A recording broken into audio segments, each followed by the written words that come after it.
ALLATRA Global Research Center presents. We are seeing people being diagnosed earlier compared to 50 years ago. We are seeing people being diagnosed with more aggressive disease of various kinds. And we are seeing people having worse outcome compared to what they used to. And this is despite of all the advancement we have been able to make in the medical science in general. Do we expect the rise in neurodegenerative diseases, disabilities, and so forth? I think we are already seeing that rise. The rise in cancer rates worldwide is absolutely frightening. I think it's very legitimate to call it an epidemic. There's an increased rate of cancer worldwide in children and also in people much younger than I used to see. So what's going on now is that we're having a rise in people getting cancer, children, young adults, and it's probably not due to smoking or alcohol or anything. There seems to be something else, something in the environment that is causing this cancer at an alarming rate, and it's getting worse. So a very serious problem.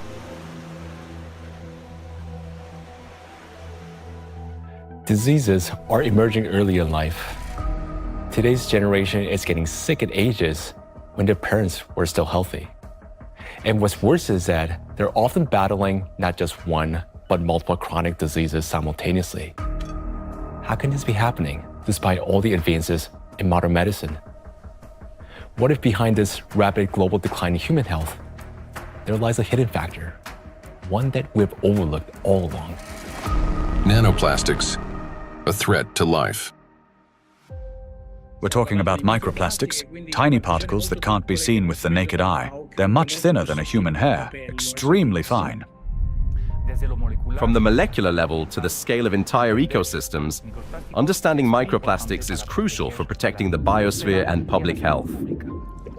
I was also surprised that it took so long, to people to recognize that's a problem, because this plastic production increased super high in the 1950s, and we have now, I guess, something between 400 and 500 million tons of plastic production every year, and this keeps accumulating, and in all our ecosystems. So it's not only affecting the human life, but the whole ecosystem. So it's every individual, every plant, even bacteria. They take them up. So that's something which we have to take into account. The fact that it now pervades from our deepest ocean to our highest mountain, that it's present in more or less every living sample that scientists have looked at, and in some populations in considerable proportions, and that it's now pervading, our food, drink, and the air we breathe, to me, is quite concerning. The science has clearly, without a doubt, shown that these chemicals, these particles are very harmful for us in various ways, not just one organ system, but all organ systems are affected. Plastic symbolizes progress, a triumph of human ingenuity, a material that is light, strong, and built to last forever. Yet, as humanity, we miss something crucial. We fail to notice how the very material created to improve our lives began instead to endanger them. Unfortunately, people often underestimate the true threat posed by plastics. Many think of it merely as an environmental problem. Bottles scattered on beaches, debris floating across the sea. And yes, these do pollute our planet. But large plastic pieces alone cannot destroy the entire biosphere, including humanity, unlike the microscopic particles they eventually become. This plastic bottle. In this form, it poses no immediate danger. But everything changes once this solid object disintegrates into masses of microscopic fragments. If this half-liter bottle were broken down into plastic particles just 1 micrometer in size, it would create roughly 10 trillion of them. And if all those particles were to penetrate the cells of a human body at once, this single bottle, in the form of nanoparticles, would destroy a person within minutes. Micro and nanoplastics are a threat to life itself. And by life, we mean not only human existence, but the very survival of the entire biosphere. Scientists are sounding the alarm that even today, exposure to these particles is leading to deterioration of health, as well as physical and cognitive decline across humankind. A growing body of research links micro and nanoplastics to the development of diseases, genetic mutations, and the rise of antibiotic resistance. Some researchers even associate tiny plastics with climate anomalies, natural disasters, an increase in seismic activity as trillions of microscopic particles interact with the environment. Over time, they could create uninhabitable zones across our planet. And all of this begins with a simple chain reaction. When plastic, like this very plastic bottle, breaks down into micro and nanoplastics. This documentary is a result of a large-scale investigation. We've examined hundreds of scientific studies and thousands of facts to answer key questions, like why are plastics so particularly dangerous? How can plastic particles threaten the very foundation of life? And what chances remain for humanity to change its course? Today, only a few hundred, perhaps a few thousand people truly understand the magnitude of this threat. A number far too small for a world of 8 billion. But by watching this documentary, you will become one of the few who understand what's really happening. This is a story of why researchers studying nanoplastics call them the #1 killer, and how they're already reshaping our future. Plastic interferes with the universal language of life.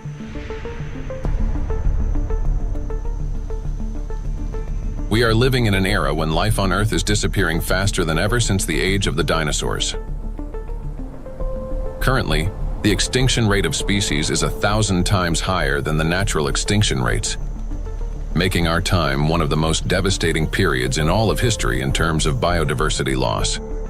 The 6th mass extinction is already underway. The modern world is plunging into a biological collapse, like the ones in the past that wiped out up to 90% of all living creatures on the planet. While past global catastrophes were driven by volcanic eruptions or meteor impacts, today a new factor has joined these forces of nature, an invisible enemy created by humans, capable of destroying all life. Plastics are everywhere.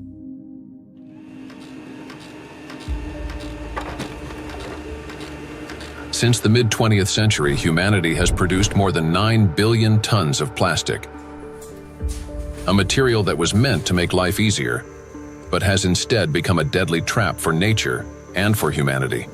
It is well established that most plastic is never recycled.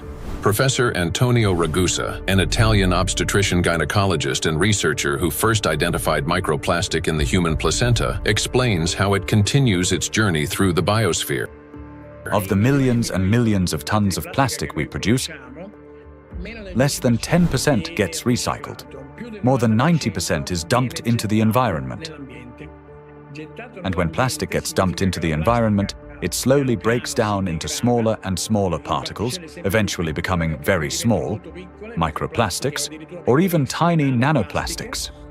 These particles travel down rivers, reach the seas, spread throughout the oceans, and enter the fish we later eat, so they end up back inside us. The problem of microplastics has long been observed in ecosystems across the globe. Professor Sedat Gündoğdu of Çukurova University in Turkey, founder of a research group on microplastics and expert in marine biology and Mediterranean microplastic contamination, speaks about this growing concern. I'm working on fish biology mostly. I was working on fish biology since 2016. During my PhD study, I recognized that all the sampling location that we work for biodiversity fully polluted with plastics, not only microplastics, because first we realized that the main problem is plastic itself. Today we are accustomed to hearing the word microplastic. But there was a time when this term simply didn't exist. Professor Richard Thompson is a marine biologist at the University of Plymouth, director of the Marine Institute, officer of the Order of the British Empire, and fellow of the Royal Society. In his work, he was the first to describe microscopic plastic particles in the marine environment, laying the foundation for an entirely new field of research. When I started to teach, I set the challenge to some of my students. They went out onto the shoreline, they collected samples of sand, and we started to look at them under the microscope. And from the very first samples, we could see pieces that did not look like sand grains, brightly colored pieces, red and blue. And it was then almost a kind of forensic journey to confirm their identity. And we confirmed that they were indeed plastics. We showed that they were present around the UK in a range of different habitats, in sediments and in the water column. And interestingly, in that first paper in 2004, my first paper on the topic, we used the term microplastics. And the term hadn't been used in this context for truly microscopic pieces before. There had been, and we referenced them in our paper, some studies of small pieces of plastic before, but we went smaller than anybody else. We showed this bioavailability. We showed the temporal trend of increasing over time. The ocean is the main reservoir of plastic accumulation. It already contains more than 200 million tons of plastic waste, and this amount continues to grow every day. It is important to understand that plastic does not disappear. Under the influence of sunlight, waves, salinity, and mechanical friction, it breaks down into microplastics and nanoplastics. Microplastics are plastic particles smaller than 5 millimeters in size, while nanoplastics are smaller than 1 micrometer, about 1,000 times thinner than a human hair. There are about 350 trillion microplastic particles in the surface layer of the ocean alone. Yet the real number is far greater. Scientists estimate that roughly 90% of nanoplastic particles are too small to be detected by current analytical instruments. As water evaporates from the surface of oceans and other bodies of water, microplastic particles rise into the atmosphere together with the water vapor. Dr. Dusan Materic, an environmental analyst at the Helmholtz Center for Environmental Research, Germany, leads a research group dedicated to the study of nanoplastics. Dr. Materic investigates atmospheric nanoplastics at the Sonnenblick Observatory in Austria, the oldest high-altitude research station in Europe. And for those nanoplastics that fragments from big fibers, because of UV weathering, because of just mechanical forces, those shredding nanoplastics are much more potent to stay in the air for a long, long period, and that means picked up and brought even here at 3,106 meters above sea level. So what we discovered is that we have nanoplastics across all the stations, and we have nanoplastics even in the deepest ocean environment, and our deepest point is below 5,000 meters. Micro and nanoparticles in the atmosphere can travel thousands of kilometers, crossing from one continent to another. This is noted by Dr. Elke Ludewig from Austria, who heads the Sonnenblick Observatory and the European Center for Cloud Ambient Intercomparison, where the transport of these particles and the effects of this process are recorded. We know from different cases that we have really long transports of particles from, for example, Japan up to here, or Canada, for example. There are two examples I can tell you. The one is the accident in Fukushima. It took about 11 days until particles, aerosol particles with a higher radiation, received the Sonnenblick Observatory. Another example was in 2025, on the 9th of June, there was a kind of transport, an air mass from Canada received the station here. We could see it in the sky. Of course, we could see it in our data that we had higher aerosol concentration, but the really impressive moment was, and that's why it's also important to have stuff up here, we could really smell the burn in the air. And this lasts for the whole day. So there you can see how intense effects somewhere on the globe, especially on the North Hemisphere, can be, and it's still transported hundreds of kilometers around the North Hemisphere, and we can measure it here and show what it is. Atmospheric micro and nanoplastics then return to Earth with precipitation, falling with rain or snow and settling in forests, on farmland, and across grasslands, where they seep into the soil and penetrate plants. This is happening all over the planet, in both the northern and southern hemispheres.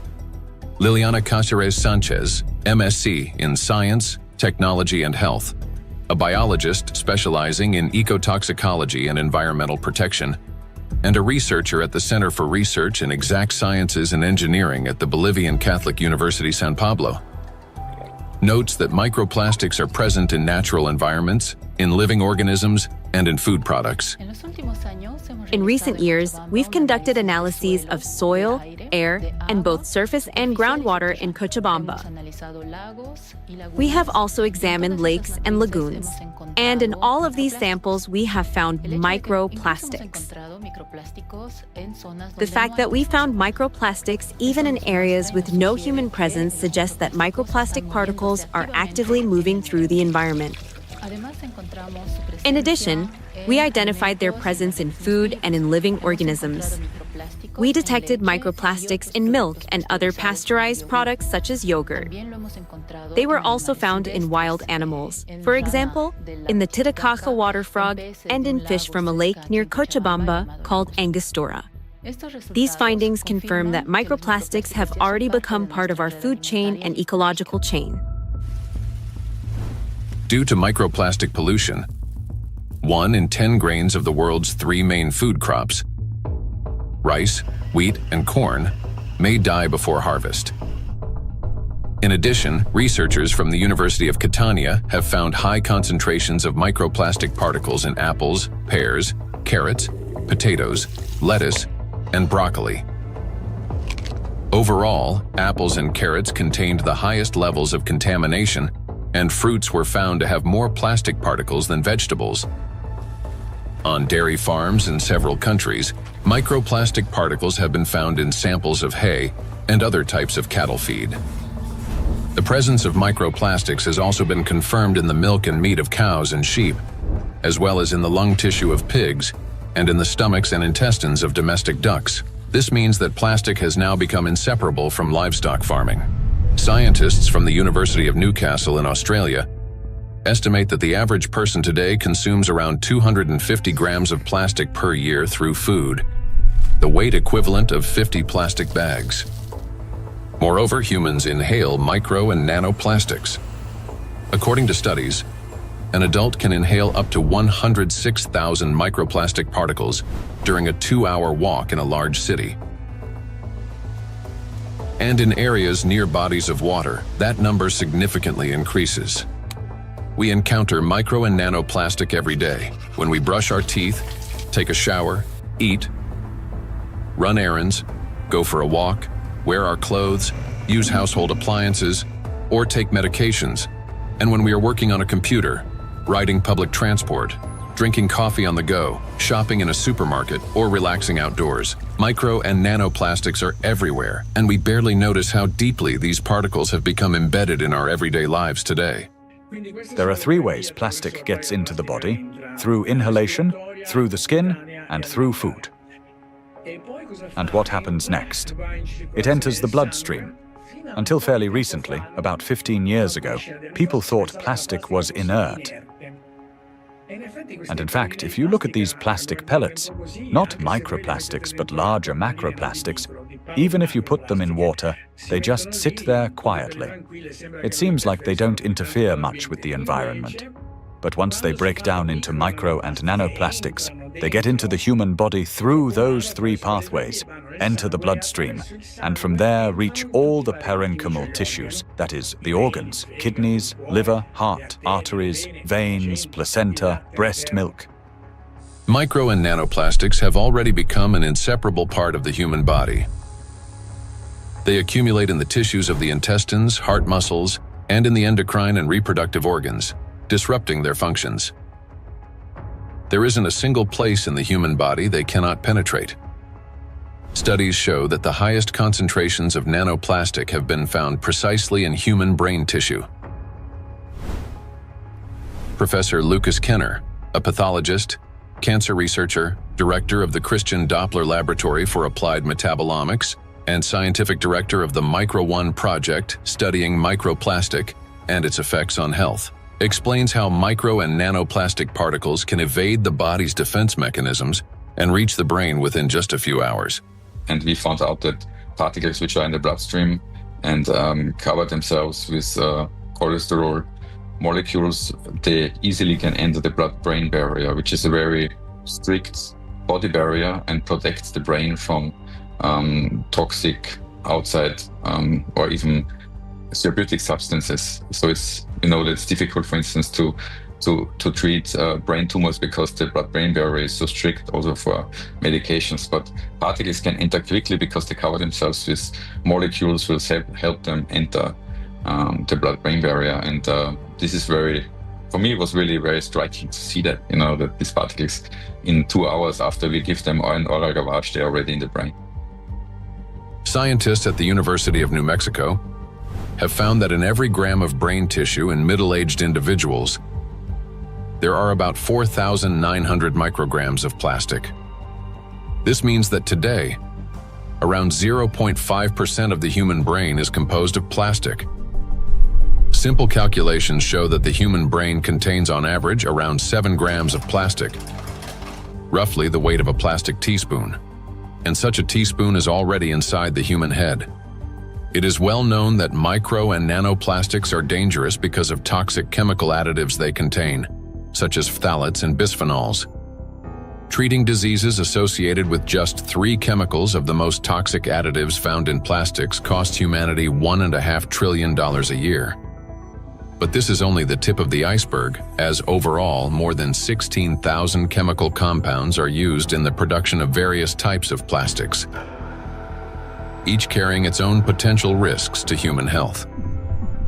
Yet there is another factor, one far more dangerous and still vastly underestimated, in how nanoplastics affect the human body. It is precisely this factor that allows nanoplastics to easily penetrate the body's protective barriers, and once inside, they are virtually impossible to remove. The destructive impact of plastics at the chemical level has already been examined in another documentary, A Trap for Humanity, part of which focused on the toxic additives in plastics and their devastating effects for human health. Now, the dangers from chemicals are, of course, the most visible and widely discussed part of the problem. But as our investigation continued, we realized that the true danger of plastics lie beyond the chemistry, extending much deeper into the realm of physics. To understand why plastic particles are so dangerous, we must first understand their unique physical properties. Unique properties of plastic. At the micro and nanoscale, plastic particles acquire new physicochemical properties. They can retain surface charge for longer periods and interact with electrostatic fields and other molecules.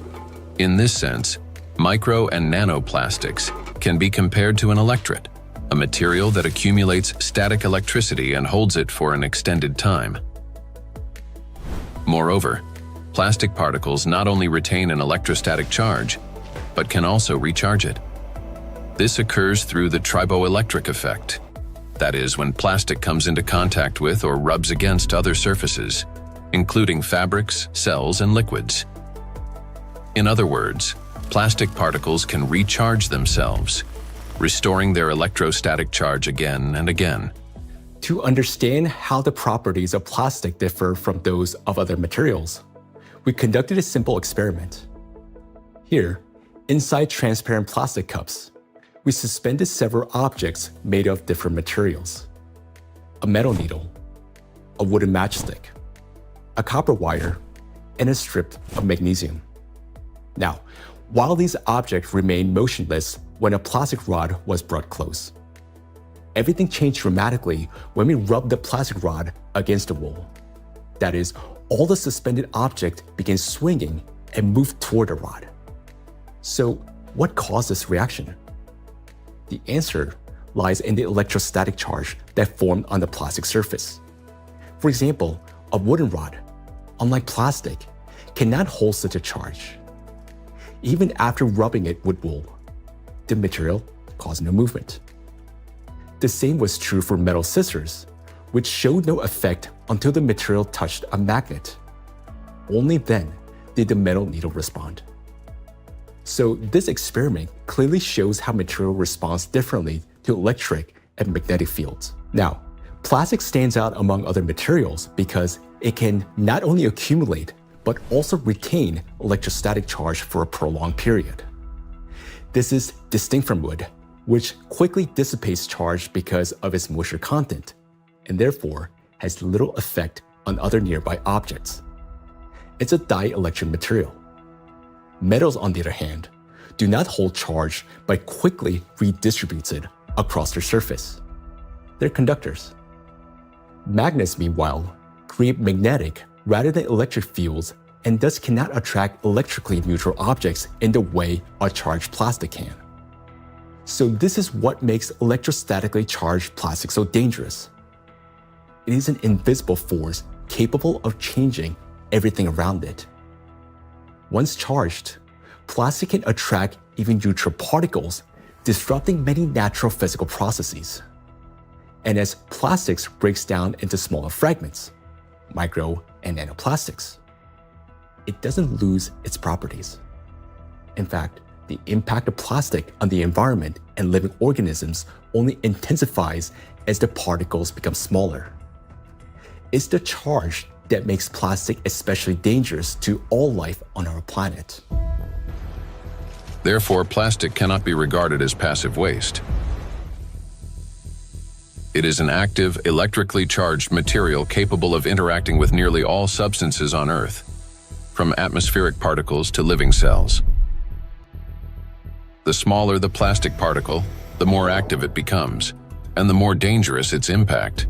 If you view a microplastic particle and it's 5 millimeter in diameter, and you break it down to a nanoplastic particle, which is 1 micrometer in size, you generate from one particle 125 billion particles, which is the number of galaxies we have in the universe.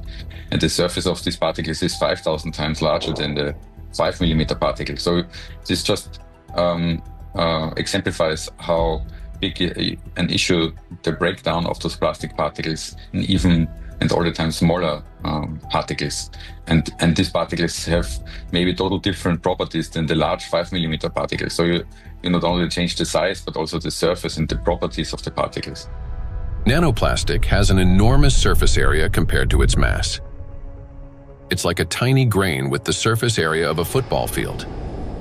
This is called a high specific surface area. The larger the surface, the greater the particle's ability to accumulate and retain electrostatic charge, and the more active sites it contains that bind proteins, metal ions, lipids, and other molecules from the surrounding environment can attach. To understand how dangerous these tiny charged particles are, let's run a simple mental experiment. For example, we have an ordinary 1.5 volt battery.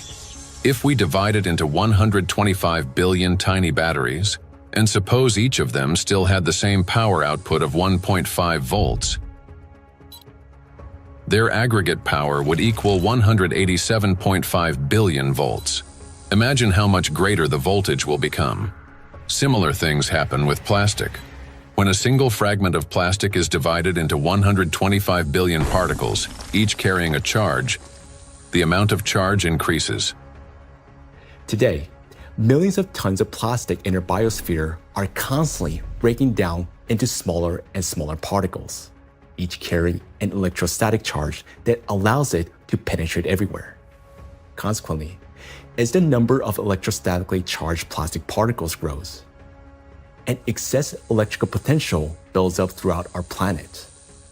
This is a major factor disrupting the Earth's energy balance, contributing to warming of the oceans, increase in atmospheric anomalies, as well as the number and severity of natural disasters each year. Note that the warmer the ocean, the more acidic it gets, and the faster plastic breaks down into charged micro-nanoplastics.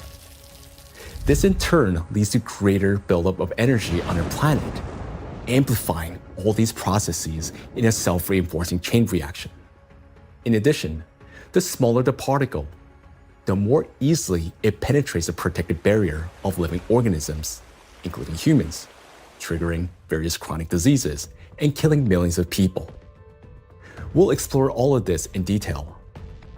In other words, plastic fragmentation does not make it safer. On the contrary, it transforms it into nanoparticles that readily penetrate living organisms. We know so far that compared to microplastics, nanoplastics can pass through the cell membranes much easily.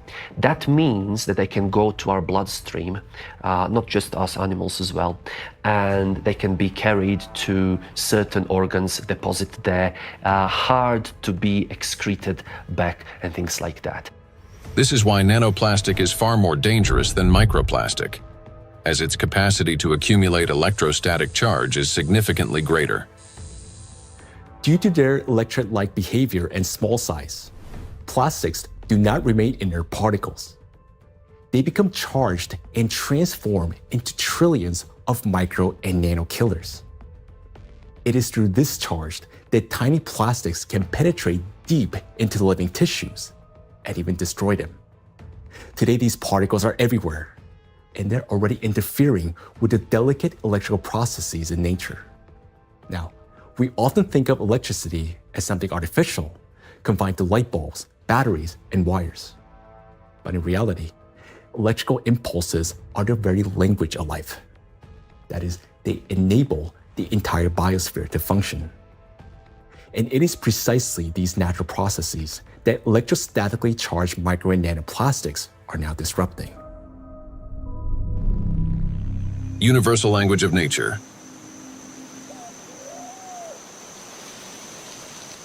The universal language of nature is invisible, yet it is what connects all living beings into a single whole. Forests.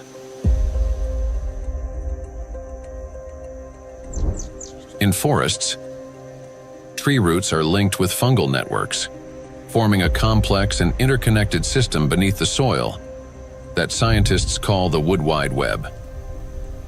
This network not only distributes water and nutrients, but also enables plants to exchange information. Plants communicate in two major ways: chemically, by releasing specific molecules, and electrically, by sending electrical signals similar to nerve impulses in animals and humans. For example, when insects attack, a tree generates an electrical signal that triggers defensive responses. This signal can travel through roots into the fungal network, reaching other trees. A similar effect was detected by scientists during a solar eclipse. The bioelectric signals of trees began to synchronize, forming a single impulse. The oldest trees responded first, as if they remembered such events and were warning the younger ones. Through electrical signals, plants can coordinate their growth, warn each other of danger, adapt collectively to stress, and even store shared memory. It is precisely this finely tuned system that is now being disrupted by micro and nanoplastics. Today, forests have become vast reservoirs of microplastics. Research shows that forests capture microplastic from the atmosphere. As air currents pass through forests, they carry tons of microplastic particles. The forest functions as a massive filter. Tree canopies and leaves literally comb out particles from the air. In the past, this process helped purify the atmosphere from dust and dirt. Today, however, along with these natural particles, micro and nanoplastic are also being trapped. Unlike dust, which can become part of organic matter, plastic does not decompose. It remains in leaves, accumulates in soil, and persists in forest air. Every day, dozens of microplastic particles settle on each square meter of the forest canopy. Scientists estimated the annual deposition of microplastics in forest soils and showed that it correlates with the scale of plastic production in Europe. Assuming that atmospheric fallout is the primary source, they concluded that roughly 400,000 microplastic particles per square meter could accumulate in forest soil over a 70-year period. Charged particles distort bioelectrical signals and deprive forests of their ability to adapt and survive. Negatively charged nanoparticles penetrate plant roots more easily, disrupting nutrient absorption. As a result, growth slows down and root formation is impaired. In addition, electrostatically charged micro and nanoparticles of plastic adhere to leaves and penetrate plant cells, impairing photosynthesis. They damage chloroplasts, the energy centers of plant cells, the analog of mitochondria in animal and human cells. Prolonged exposure to micro and nanoplastics reduces the ability of plants to produce oxygen. Some of the world's forests, such as the eastern forests of the Amazon, are already emitting more carbon dioxide than they produce oxygen. Animals. Micro and nanoplastics can penetrate the brains of animals. Electrostatically charged plastic particles damage brain cells and disrupt the transmission of nerve impulses. This causes malfunctions in the nervous system, from reduced vision, hearing, and smell to impaired motor coordination. As a result, animals struggle to navigate, find food, avoid danger, and to communicate with one another. And all of this greatly reduces their chances of survival. These effects mirror the early signs of neurodegenerative diseases in humans. According to the Worldwide Fund for Nature, over the past 50 years, the global population of wild animals has declined by nearly 70%. People can't even protect those they've taken responsibility for. Household pets are also poisoned by micro and nanoplastics. Pet food contains PET, the same plastic used to make bottles. Moreover, microplastic particles have been found in the tissues of cats and dogs. Scientists analyzed tissue samples from 49 animals, 24 cats and 25 dogs, that had died of natural causes and found that more than 70% of them had microplastics present in multiple organs.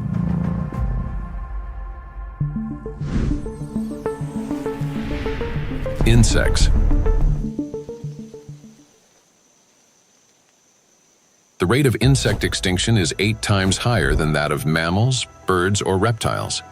The crisis is especially severe for pollinators, bees, whose role in ecosystems and agriculture is critical.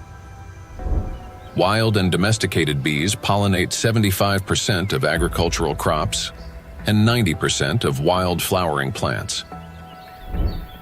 More than 30% of the world's food production depends on bees.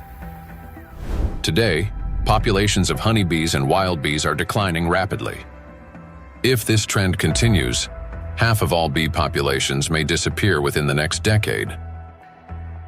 The disappearance of bees means the loss of the link that connects plants and food, nature, and humanity. Studies by Indian researchers have identified a correlation between microplastic pollution and declining populations of insects. Bees interact with their environment through electrical impulses. They navigate not only by scent, color, and flower shape, but also, remarkably, by sensing a flower's electric field. When a bee approaches a flower, they communicate through the electrical field. As bees fly, friction with the air gives their bodies a positive charge, while flowers, being grounded, carry a negative charge. This difference creates an electric field that allows pollen to transfer to the bee even before it lands.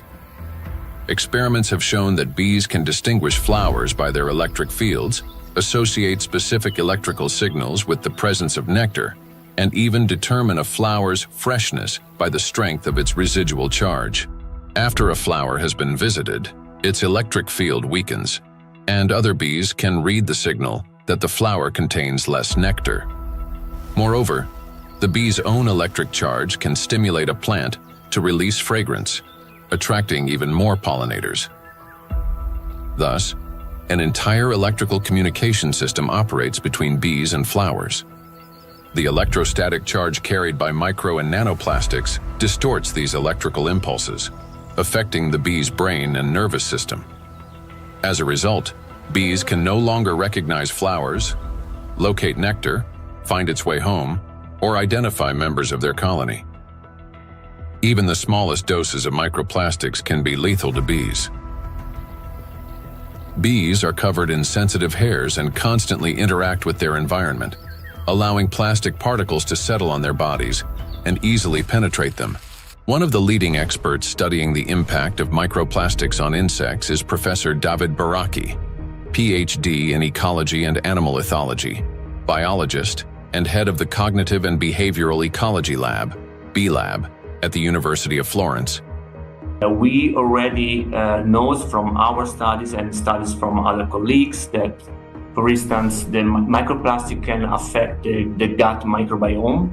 So if they feed with microplastics, this can generate dysbiosis, or the microbiota can be affected. In the same way, we found that it can affect the immune response. So both honeybees and bumblebees have a kind of immune depression, so they are not any longer able to fight infections. And they can also show altered behavior. So, for instance, again, learning and memory is affected.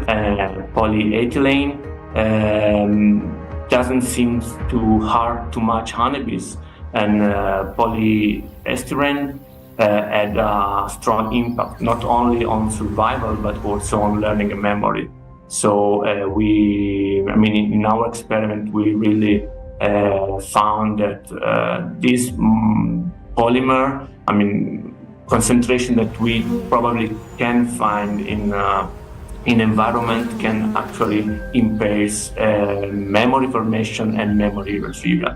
And this is, of course, alarming because for honeybees, it's, as I said, it's very, very important to have a good learning and memory capabilities.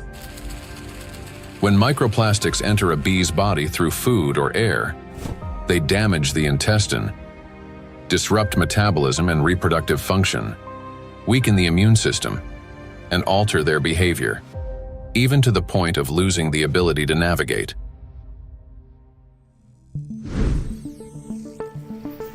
Birds. Across the globe, scientists are observing an alarming trend. The number of wild birds is rapidly declining. In North America alone, over the past 50 years, approximately 3 billion birds have disappeared. That is a quarter of the entire bird population. Electrical signals play as vital a role in the lives of birds as they do throughout the entire biosphere. The avian nervous system functions through transmission of electrical signals from the brain to all parts of the body. Those impulses control movements of wings, tail, and body in flight, vision and coordination, cognitive responses, for example, evading predators, song and vocal communication. Birds are true living navigators capable of traveling thousands of kilometers and returning precisely to the same locations year after year. Scientists have discovered that many migratory birds use Earth's magnetic field for orientation. Imagine an airplane. A pilot sees a radar screen with lines and markers to avoid getting lost in the sky. For birds, their eyes serve as such a radar. Specialized molecules in their eyes detect both light and Earth's magnetic field, converting them into electrical signals. In the brain, those signals form an image with field lines superimposed on the real world. A bird simultaneously sees clouds, land, and its magnetic radar, allowing it to maintain course in any direction with ease. Electrostatically charged micro and nanoplastic particles entering a bird's body distort electrical impulses and disrupt functioning of its nervous system. This leads to loss of motor coordination, weakened memory and learning ability, and impaired vocalization and spatial orientation. Externally, this manifests as increasingly erratic flight, unstable behavior, and even softer, weakened chirping. Nestlings are especially vulnerable. Many do not survive to adulthood, and those that do often exhibit cognitive impairments. However, that's not all. Plastics damage the liver, kidneys, stomach, and brain of birds, causing symptoms that resemble Alzheimer's disease. Even birds that appear healthy lose the ability to adequately care for their partners and offspring, sharply reducing their chances of successful reproduction.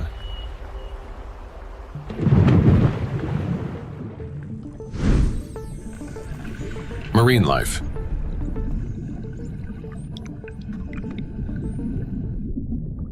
Beneath the surface reigns a unique world where vision weakens and sounds become distorted.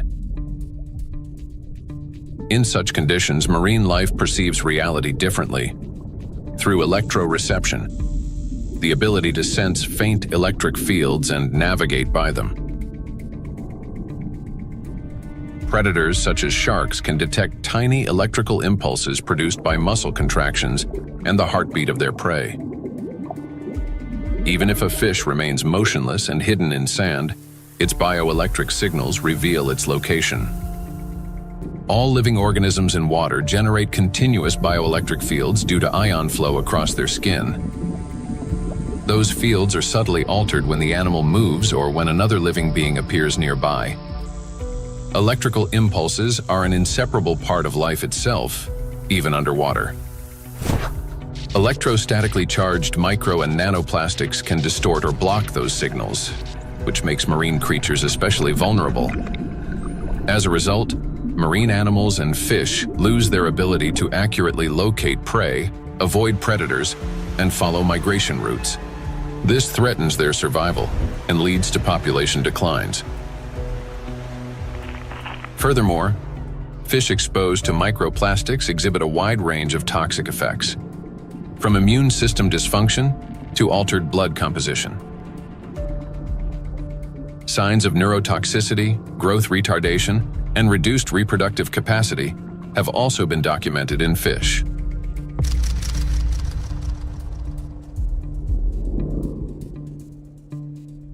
All processes in the biosphere rely on extremely subtle electrical impulses. It is these impulses that become distorted by electrostatically charged micro and nanoplastic. Micro and nanoplastics have already permeated every environment and integrated into all ecosystems. The examples given here represent only a small part of a global problem. Disruptions are occurring throughout the biosphere without exception, and the outcome is the same everywhere. Distortion of signal transmission, breakdown of biological connections, malfunction of living systems, and ultimately, the death of life itself. Micro and nanoplastics are everywhere, and everything they touch is slowly dying.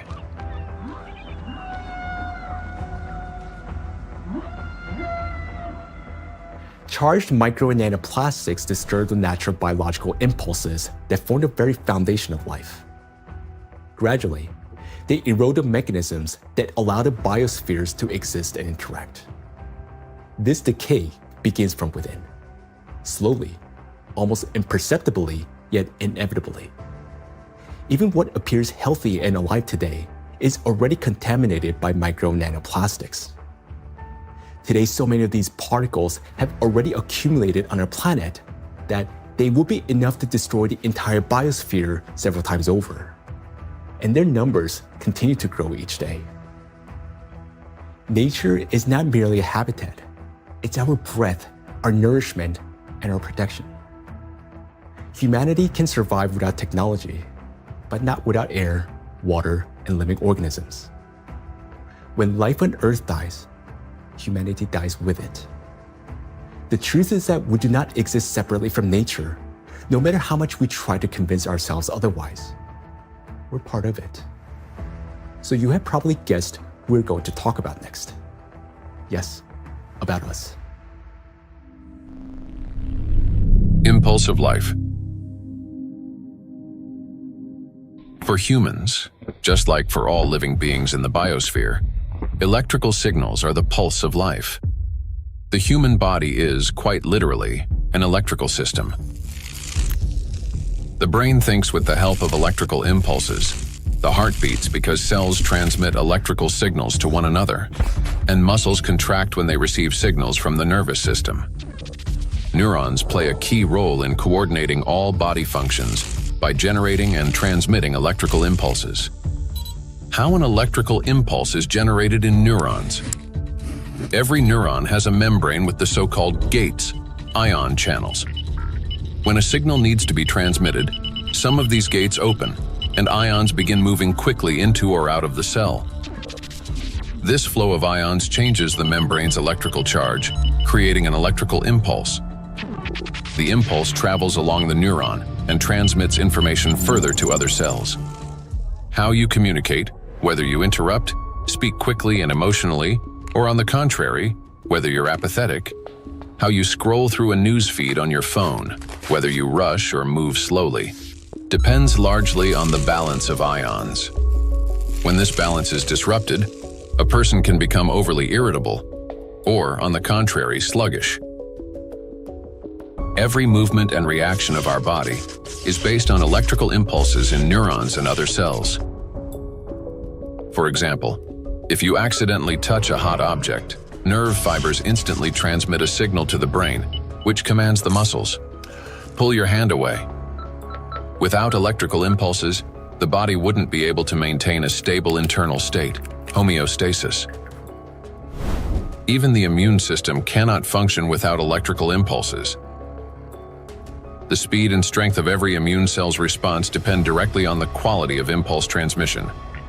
Emotions and thoughts are also the language of electrical impulses. When you feel joy, sadness, excitement, love, or recall a memory, tiny electrical sparks run between neurons.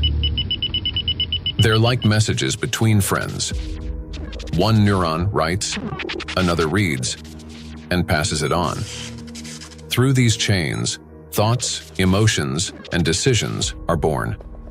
When you learn something new, that too is the work of electrical impulses. They create new neural connections, as if paving little pathways in the brain that make it easier for impulses to travel later on. Even at the very beginning of life, when a sperm cell fertilizes an egg, an extraordinary phenomenon occurs. This contact triggers a cascade of biochemical reactions, including the release of billions of zinc ions. This impulse acts like a start button that activates the egg and initiates the very process from which the future embryo begins to develop. We rarely think of ourselves as electrical systems, yet that's exactly how our bodies function. Nature created a perfect design in which countless vital processes and interactions occur through electrical impulses. But there was one thing that nature could not have foreseen: that humans would create an enemy capable of infiltrating and disrupting this perfect mechanism. In studying micro and nanoplastics, we discovered that their most dangerous weapon is invisible. It is the electrostatic charge that these particles accumulate and retain. This charge begins to destroy us from within, starting from the very foundation of life, the cell. Inside the cell, charged nanoplastics cause the greatest harm. They disrupt communications between the cells, trigger self-destruction programs, and deprive cells of their ability to generate energy for sustaining life.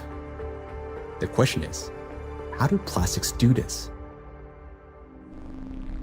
How do micro and nanoplastics damage the body's cells? Disruption of interactions between neurons. Electrostatic charge and extremely small size allow nanoplastic particles to penetrate inside human cells. The impact of nanoplastics on cell function can be clearly traced in neurons, cells of the nervous system, as their function is directly linked to the generation and transmission of electrical signals. Valérie Etkin, Doctor of Physical and Mathematical Sciences and member of the European Academy of Natural Sciences, emphasizes that the impact of nanoplastics on nerve cells manifests at the most fundamental levels.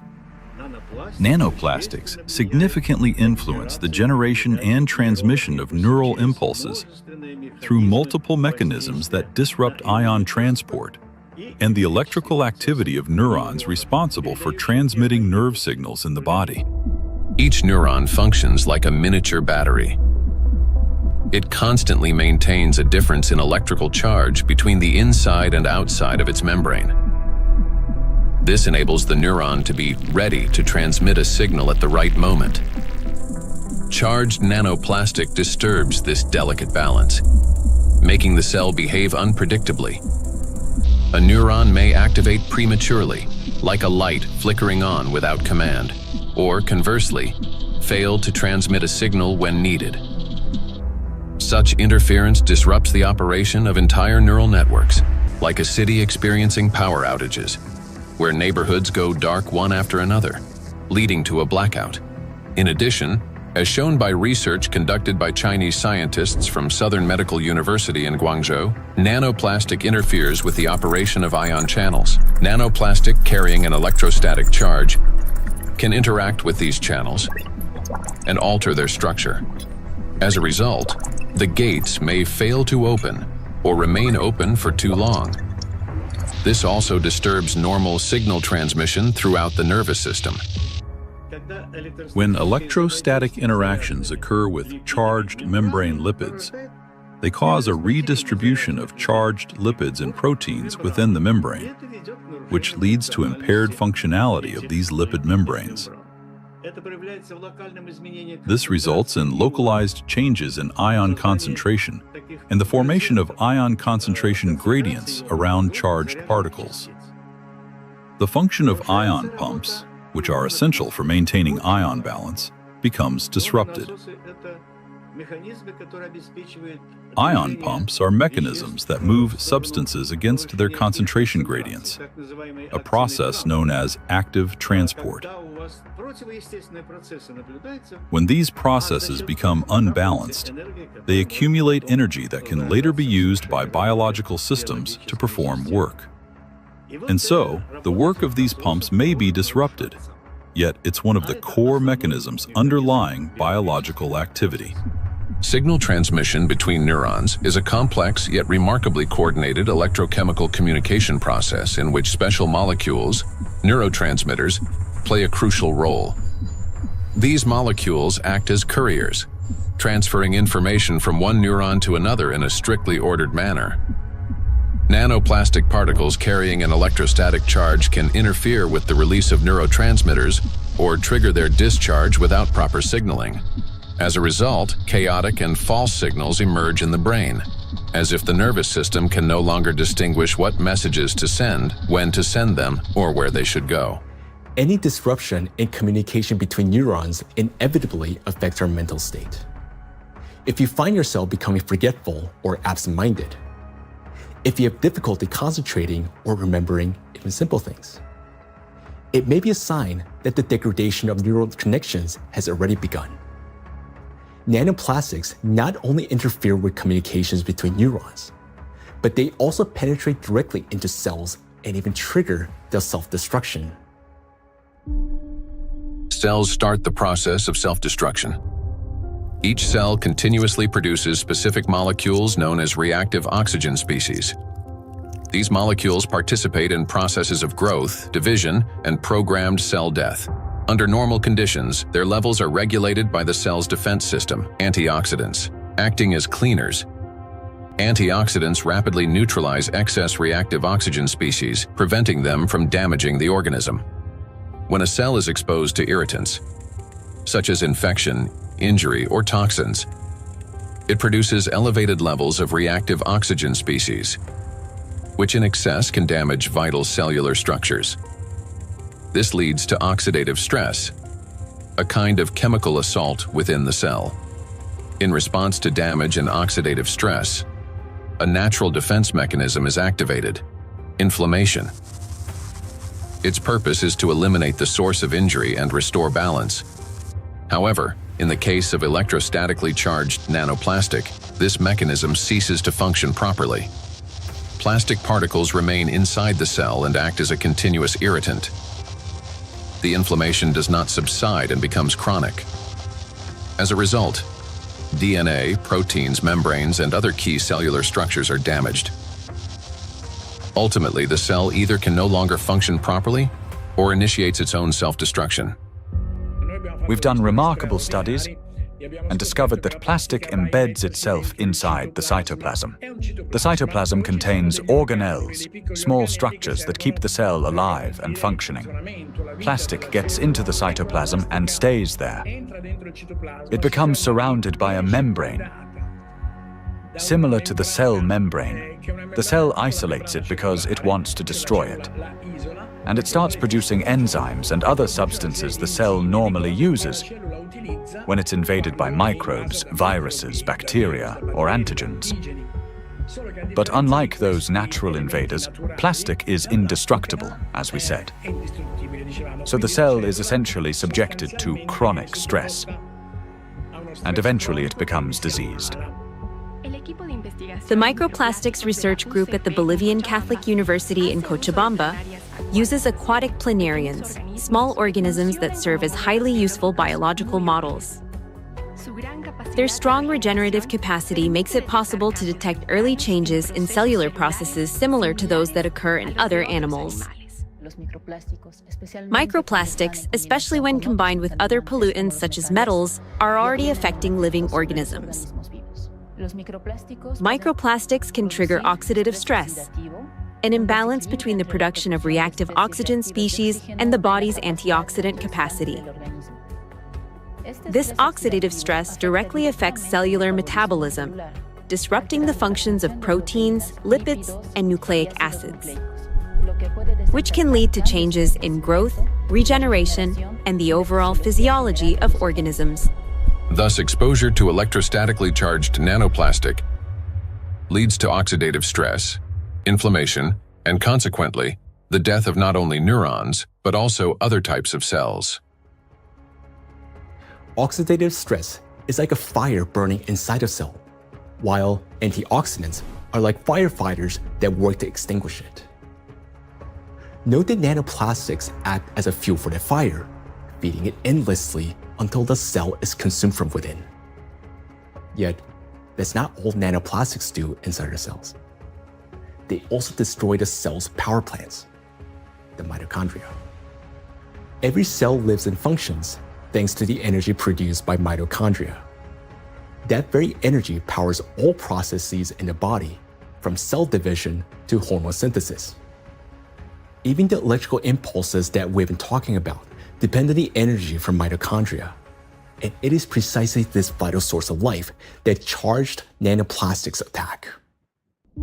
Cells stop producing energy for life. Recent studies have shown that mitochondria are particularly vulnerable to the effects of nanoplastic. And that's where a cascade of processes leading to aging and disease begins. Scientists from China have discovered that the electrostatic charge and tiny size of nanoplastic particles allow them to penetrate deep into the cell and accumulate even within mitochondria, disrupting their function. Such a condition is known as mitochondrial dysfunction, a state in which mitochondria can no longer perform their essential roles. For comparison, a mitochondrion is approximately the size of a bacterium, while a nanoplastic particle is dozens of times smaller. Dr. Jeffrey Long, a radiation oncologist with many years of clinical experience and an expert on environmental exposures and their impact on human health, explains the destructive intracellular processes triggered by nanoplastic. They can get into the cell and they can damage the critical parts of the cell, particularly mitochondria. Mitochondria in each cell in the human body is sort of the energy machine. It produces the stuff, raw stuff that provides energy to the entire rest of the cell.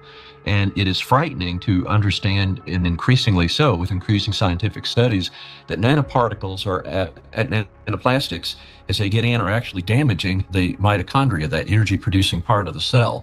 They're also damaging the part of the cell involved in division and reproduction called DNA.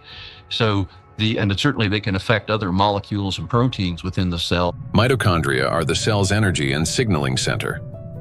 They regulate metabolism, control cell growth and division, protect against oxidative stress, modulate inflammation and immune responses, and trigger programmed cell death.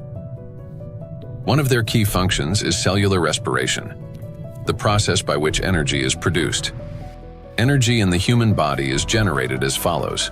First, proteins, fats, and carbohydrates from food are broken down into simple molecules. These molecules then enter the mitochondria, where electrons are extracted from them. The electrons move along a specialized chain of proteins, much like an electric current passing through wires.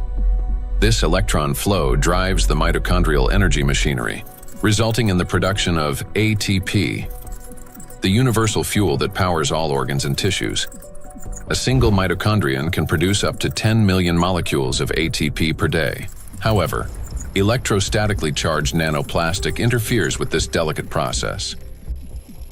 Its particles disrupt movement of electrons and reduce the efficiency of ATP synthesis. It is similar to a power plant where the wiring begins to short circuit. The generator falters, energy output drops, and the entire system starts to fail more quickly. Mitochondria have their own DNA, a set of instructions for energy production. Without it, mitochondria cannot generate energy, and the cell gradually loses its power source and begins to deteriorate. Exposure to nanoplastic causes mutations to accumulate rapidly in mitochondrial DNA, further impairing mitochondrial function. Studies published in 2023 demonstrated that 50 nanometer polystyrene nanoparticles sharply reduce ATP production and increase the number of mutations in mitochondrial DNA.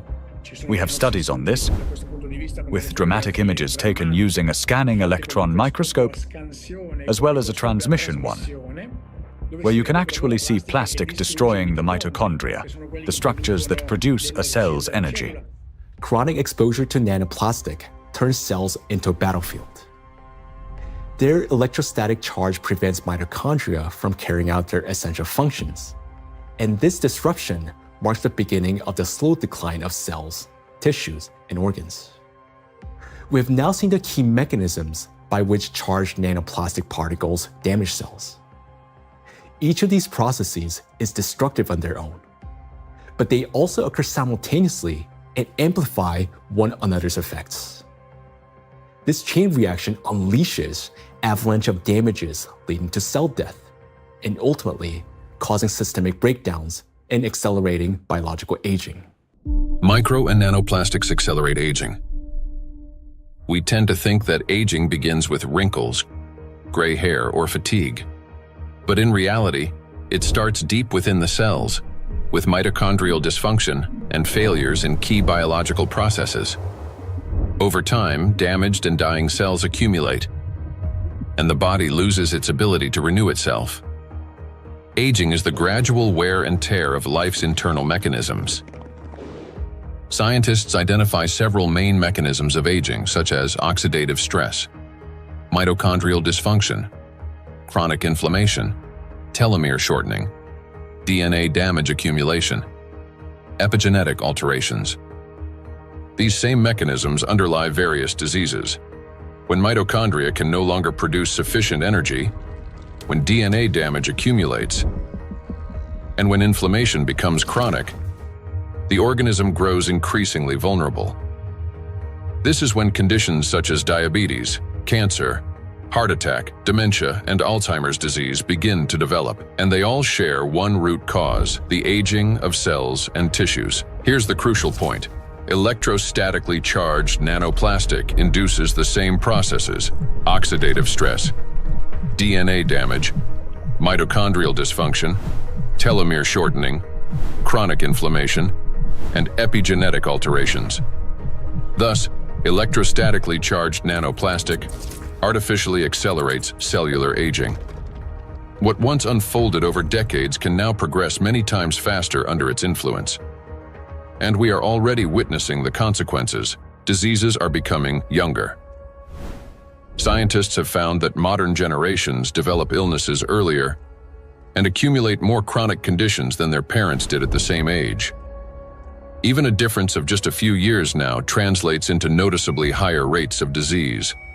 Cancer and hypertension remain the most common conditions. Moreover, each subsequent generation shows an increase in the number of chronic conditions in a single individual. Diseases once considered age-related are increasingly found in young people. Notably, this trend coincides with the growing plastic pollution of the environment. As a result of exposure to electrostatically charged nanoplastic, the biological cell age of people in their 20s or 30s may already correspond to that of a 50 to 60-year-old person. So very frightening how widespread nanoplastics are everywhere, probably each and every one of our cells, even to you talking and among the audience listening, probably all of our cells have at least some nanoplastics. So let's summarize. Aging is a gradual breakdown of the cells in our bodies. Nanoplastics accelerate this deterioration, and thus the aging itself through all those destructive processes within the cells that we've just talked about. And here lies the crucial point. The same mechanisms that drive aging also underlie many chronic diseases. In other words, micro and nanoplastics not only speed up aging, but also contribute to the development of diseases. Today, micro nanoplastics are detected in every organ of the human body, and everywhere, in each organ, in each cell. The tiny plastic particles trigger a cascade of internal destruction. Nanoplastics damage cell membranes, disrupt ion channels, induce oxidative stress, disable mitochondria, and provoke genetic mutations. These damages affect all cell types in the same way, whether in the heart, bones, lungs, or elsewhere. Now, we know the answer to the main question that began our investigation. Why and by what mechanism are nanoplastics capable of destroying living systems at the microscopic level? But what does that mean to us, for each of us? What specific diseases arise from such cellular destruction within the human body? The answers lie ahead in the next part of our investigation. Micro and nanoplastics are damaging health. Micro and nanoplastics impact the nervous system. Neurological disorders are the leading cause of physical and cognitive disability worldwide, affecting almost 3.5 billion people. Over the past 30 years, the number of such cases has risen drastically, and scientists project that within the next 2 decades, this figure could double. Since this trend mirrors a surge of plastic pollutions in our environment, it becomes clear why these diseases are becoming more prevalent and why they're increasingly affecting younger population. Now, recall the image of a plastic spoon in the brain. Unfortunately, it doesn't sit there inert or harmless. Electrostatically charged plastic particles attack neurons, the brain cells that are responsible for most of our thoughts and movements. Every day and every minute, nanoplastics are silently destroying cells in our brains, and the exposure to these tiny plastics, they never stop. In fact, it continues to accelerate. Consequently, the damage of our neurons lead to severe and often irreversible diseases like Alzheimer's and Parkinson's, multiple sclerosis, epilepsy, stroke, and many others. But neurons are not limited to the brain. They form an extensive network that coordinates and synchronizes the activity of the entire body. And when they're damaged, the autonomic nervous system begins to malfunction, disrupting the function of internal organs. For example, the intestines contain about 500 million neurons, often referred to as a second brain. This vast network plays a vital role in digestion, immunity, and even emotional regulation. But with every sip of water and every meal, an invisible stream of micro nanoplastics enters our bodies. And unfortunately, most of these particles settle and accumulate in the intestines. Micro and nanoplastics destroy intestinal barriers. The intestine is not just a digestive organ. About 70% of the cells in our immune system are concentrated there, which means its condition directly affects the protection of the entire body. So another study that we provided, showed us we are actually eating plastics, microplastics, because we analyzed 26 human cadaver. We just investigate their intestinal system, their gut content, and we found like between 9 and 10 microplastic per person in their stomach. So this is like a acute exposure. At that time, they exposed that amount of microplastics because, when you eat something, it will pass through your intestinal system. Some of them will remain inside the system. This is what we found. There remain microplastic particles inside the human stomach because grams doesn't give enough information about exposure because the particles behave according to their shape rather than their mass, because the definitive transportation feature of plastics or particles is size, because all the human barriers, the gut barrier, intestinal blood barrier, they are selective for size and the type. If they smaller than certain size, like 100 micron, they can pass through through intestinal system to the blood system. The intestinal barrier works like a filter. It allows useful substances, vitamins, nutrients, to pass through and blocks harmful ones, toxins, microbes, and foreign particles. But this entire well-coordinated system is destroyed by electrostatically charged micro and nanoplastics. It damages the cells lining the intestinal walls and weakens the tight junctions between them, making the intestinal barrier more permeable. Microbes, toxins, and plastic particles begin to penetrate the bloodstream from the intestine. In response, the immune system triggers inflammation. The intestine is also the body's second brain. Its walls contain about 500 million neurons that are directly connected to the central nervous system. This connection is called the gut-brain axis. The gut and the brain are connected through the vagus nerve. It is like a direct phone line through which they constantly exchange messages. The brain gives commands to the intestines on what to do, and the intestine informs the brain about their condition. A key role in this communication is played by the microbiota, 100 trillion beneficial bacteria. They produce substances capable of both calming and irritating the nerve endings in the intestinal wall, including those of the vagus nerve. Charged micro and nanoplastics disrupt the balance of gut microbiota. Beneficial microorganisms die, while pathogenic ones begin to multiply actively.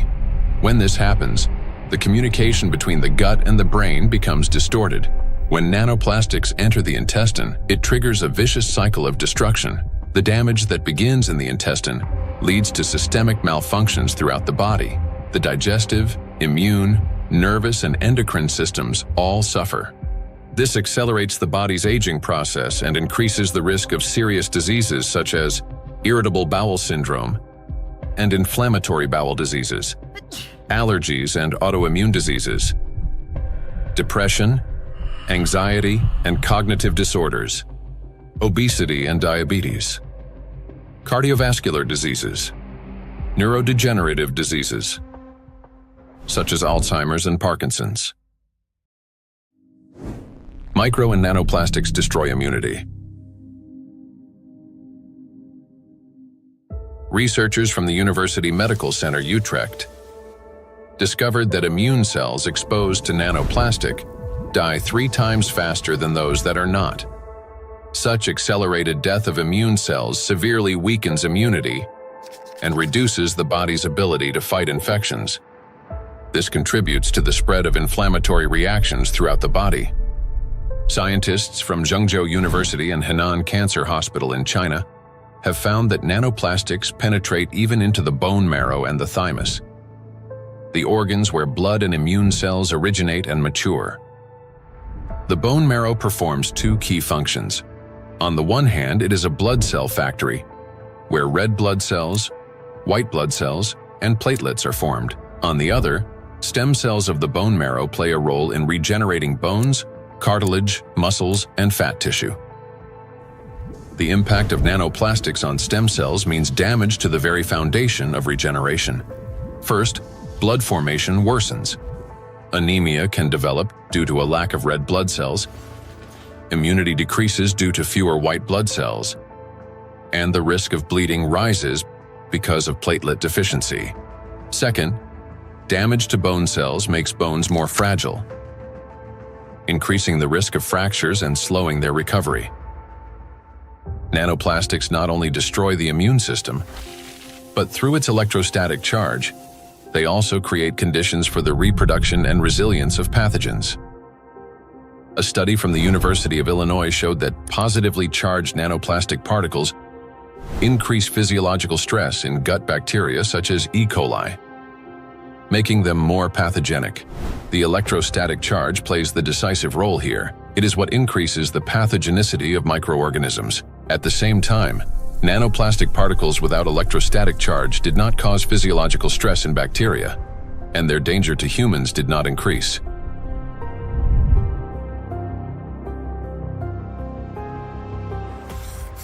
The experiment showed that microplastics, especially polystyrene, can absorb up to 98.6% of viruses, prolonging their survival outside the body for up to 7 days. Viruses that normally die under sunlight or oxygen within hours can persist on plastic for 2 to 7 days, remaining on surfaces such as handrails, bottles, and door handles. A single sneeze from an infected person can release up to 200 million viral particles into the air, which can land on any plastic surface indoors or bind with nanoplastic particles in the air and water. Microplastics become an air and water taxi, spreading infection. Once in the bloodstream, charged micro and nanoplastic particles quickly become coated with plasma proteins, forming a biocorona, which masks them as the body's own cells and makes them invisible to the immune system. Antibiotic resistance.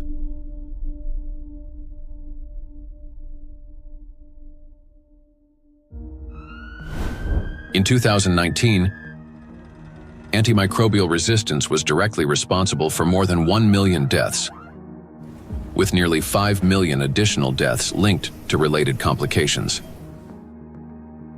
Studies in 2025 show that plastic helps bacteria develop resistance to antibiotics, driving a crisis that medicine is increasingly unable to control.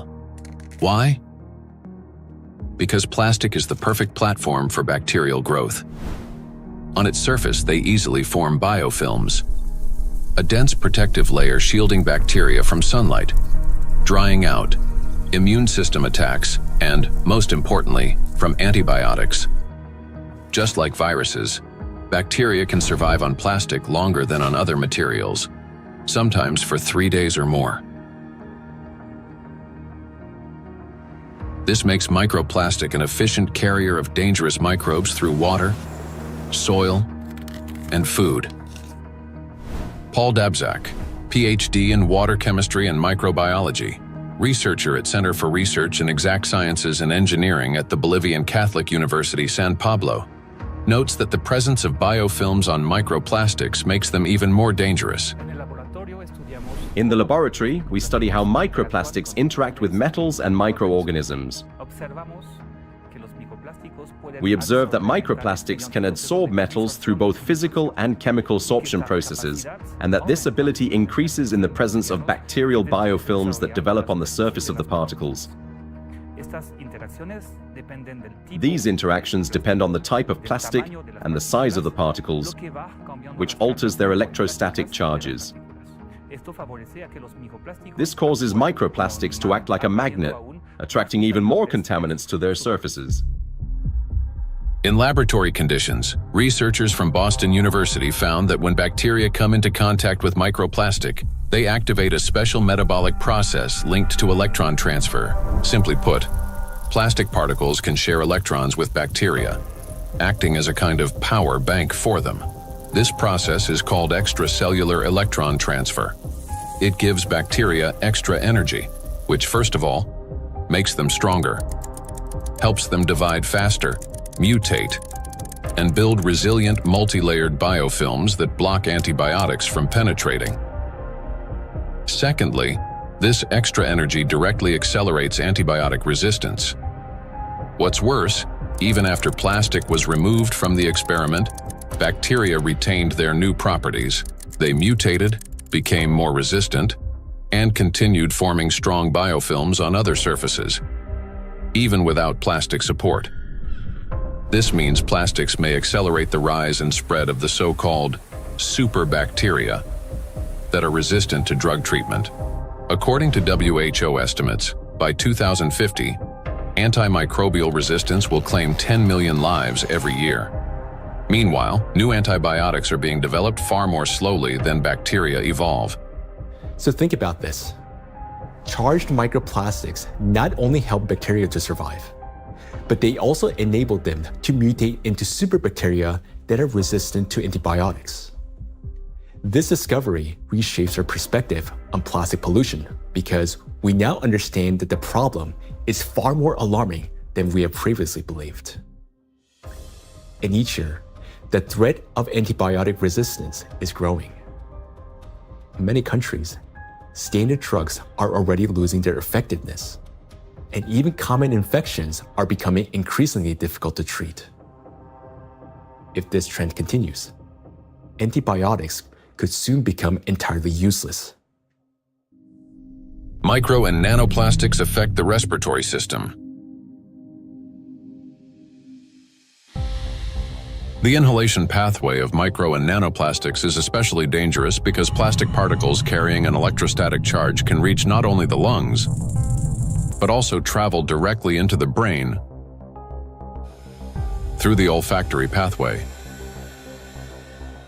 Chinese researchers have estimated that in just 2 hours outdoors, an adult can inhale up to 106,000 microplastic particles, and a child about 73,000.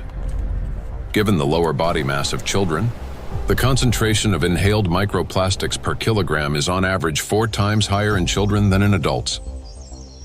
Once inside the respiratory tract, micro and nanoplastic particles carrying an electrostatic charge trigger a chain of destructive reactions in every cell of the bronchi and lungs. They cause oxidative stress and chronic inflammation, leading to severe consequences such as the onset and worsening of bronchial asthma, progression of chronic obstructive pulmonary disease, pulmonary fibrosis, in which healthy lung tissue is replaced by scar tissue, and an increased risk of malignant tumors of the respiratory tract. In a study conducted in 2021, microplastics were found in 13 out of 20 lung tissue samples. In patients with respiratory diseases, particles were found in every sample of throat phlegm. What's more, plastic fibers have been discovered in malignant lung tumors. According to the World Health Organization, lower respiratory tract infections remain the world's deadliest infectious disease and rank among the top 5 leading causes of death. Cancer of the trachea, bronchi, and lungs ranks 6th among the leading causes of death. Micro and nanoplastics disrupt the functioning of the heart and blood vessels. Cardiovascular diseases are the leading cause of death worldwide. Despite tremendous efforts by the scientific community to develop and introduce innovative treatments, both the incidence and mortality from these diseases continue to rise. How do micro and nanoplastics damage the heart and blood vessels? The main thing electrostatically charged nanoplastics do is they destroy the mitochondria inside our cells. The heart is one of the body's most energy-demanding organs, and it's the mitochondria, the energy producers, that give it the power for every single beat. And when mitochondria start to malfunction, the heart literally stalls. It no longer has enough energy to maintain a normal rhythm or strong contractions. Heart attacks and strokes remain the world's leading causes of death among all diseases. In this context, it's especially alarming that scientists have found micro and nanoplastics inside atherosclerotic plaques, dense deposits within arterial walls that narrow the vessels and can obstruct blood flow. When a vessel becomes constricted or a clot forms, blood circulation to the heart or brain is disrupted, sharply increasing the risk of a heart attack or stroke. Research shows that when microplastics are present in carotid artery plaques, the risk of these life-threatening events and fatal outcomes rises by 4.5 times. Micro and nanoplastic particles trigger blood clot formation. When micro and nanoplastics enter the bloodstream, they don't simply drift there passively. Because of their electrostatic charge, plastic particles stick to vessel walls and attract blood proteins and cells. These coated particles damage the endothelium, the ultra-thin layer of cells lining the inside of blood vessels. The endothelium is like an intelligent shell of the vessels. It regulates their dilation and constriction, controls blood clotting, and protects against inflammation. However, under the influence of micro and nanoplastics, this system breaks down, leading to chronic inflammation and an increased risk of thrombosis. In addition, electrostatically charged microplastics can interact with blood cells, platelets and red blood cells, disrupting their normal behavior. Under normal conditions, red blood cells carry a negative surface charge called the zeta potential, which keeps them from sticking together and allows blood to flow freely, even through the tiniest capillaries. But when exposed to microplastics, this charge decreases. Red blood cells begin to clump together, blood viscosity rises, and clot formation starts. As a result, clots appear in the vessels, obstructing blood flow, which is especially dangerous for the brain, heart, and eyes. This consequently increases the risk of chronic fatigue, vision disorders, hypertension, heart attack, and stroke. Nanoplastics interact with cell membranes. Positively charged nanoparticles are strongly attracted to negatively charged components, leading to disruption of membrane integrity, for example, in red blood cells, platelets, and endothelial cells. Micro and nanoplastics induce the development of cancer. The rise in cancer rates worldwide is absolutely frightening. I think it's very legitimate to call it an epidemic. The statistics are sobering. The World Health Organization estimated that in 2020, worldwide there was about 18.1 million new cases of cancer, whereas in 2022, just 2 years later, it's gone from 18.1 million up to nearly 20 million. And in fact, according to the World Health Organization, if this trend continues, by 2050, worldwide there's going to be 33 to 35 million new cases of cancer, truly an epidemic and truly a real major health issue affecting every single person everywhere in the world. So yes, that's a huge problem. For a long time, cancer was considered a disease of old age, the result of accumulated DNA mutations, weakened immunity, and years of exposure to carcinogens. But today, because of nanoplastic exposure, mutations can begin to build up in the body at much earlier stages of life. There's an increased rate of cancer worldwide in children and also in people much younger than I used to see. So what's going on now is that we're having a rise in people getting cancer, children, young adults, and it's probably not due to smoking or alcohol or anything. There seems to be something else, something in the environment that is causing this cancer at an alarming rate, and it's getting worse. So a very serious problem, yes. And again, one of the possibilities that could be accounting for this, we'll be talking more about it, is indeed nanoplastics. We observe in the last 30 years that in some countries we observe early onset cancerogenesis, so that tumors are diagnosed more early than previously. So that things like colorectal cancer are observed earlier and diagnosed earlier than 30 years ago in average. A key role in tumor development may be played by mitochondrial dysfunction, caused by exposure to nanoplastics. This happens through the accumulation of mutations in mitochondrial DNA and the disruption of normal cell death mechanisms, which together reduce the body's ability to eliminate damaged cells and increase the likelihood of these cells transforming into tumor cells. So these tumor cells are very aggressive, and normally they don't take anything up which they cannot use. So, I mean, what could happen? I mean, this is hypothetically that they can produce some energy out of these plastics, or somehow some pathways are activated which are helping the cells to to move faster. That could be.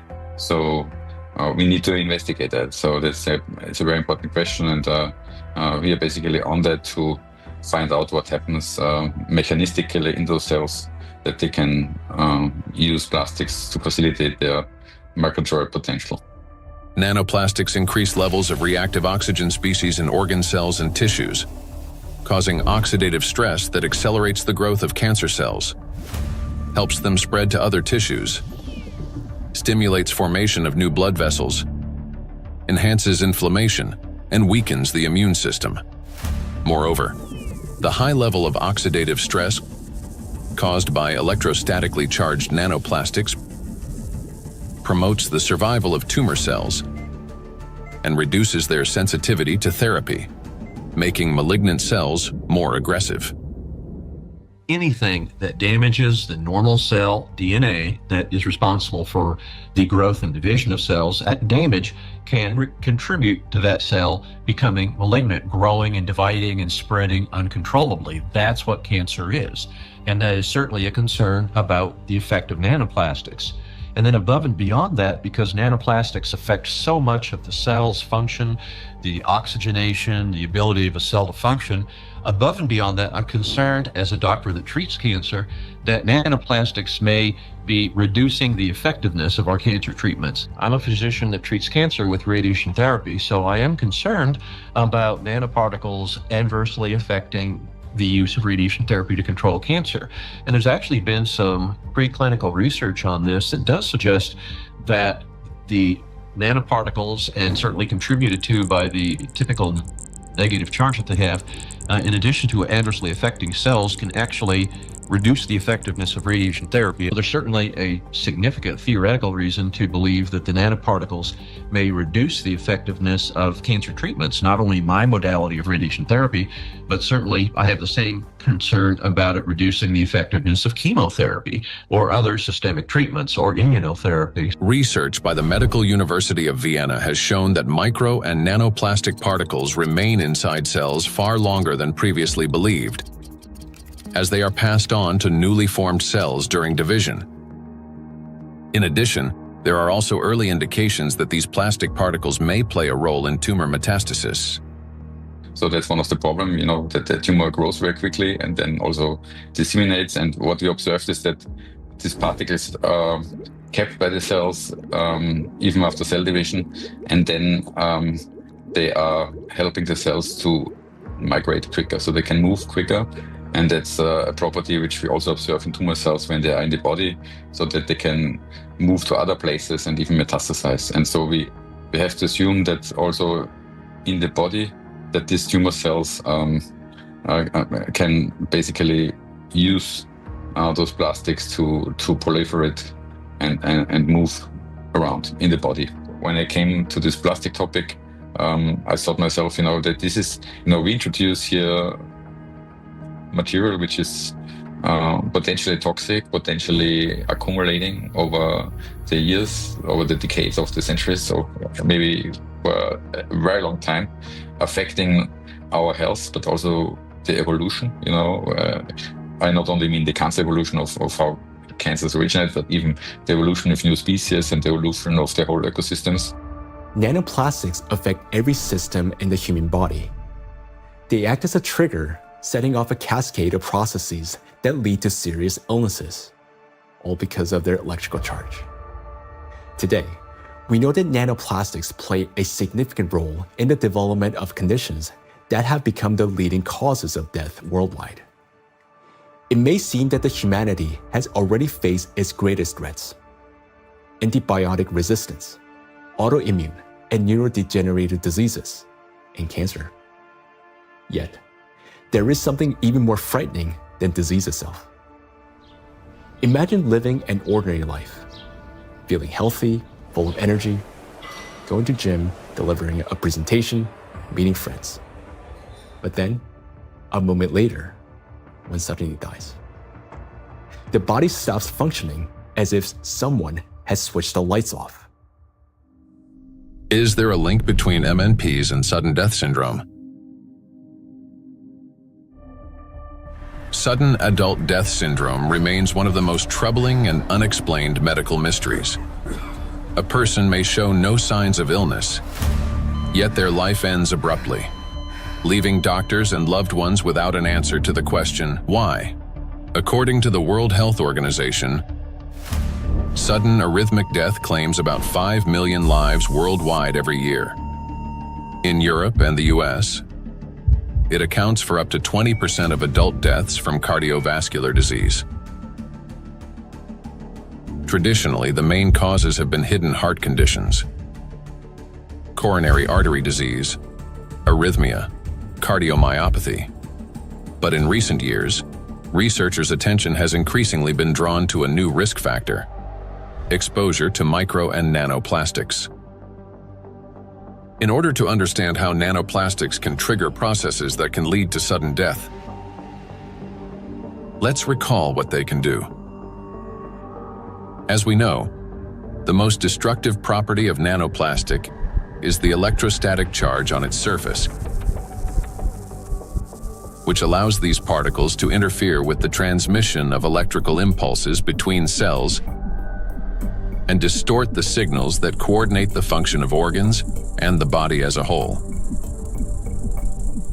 And because this same electrostatic charge can also disrupt mitochondrial function in every cell, leading to energy deficiency, inflammation, and ultimately cell death, the greatest danger arises in the most energy-consuming organs, the brain and the heart, where such disruptions can trigger sudden death syndrome.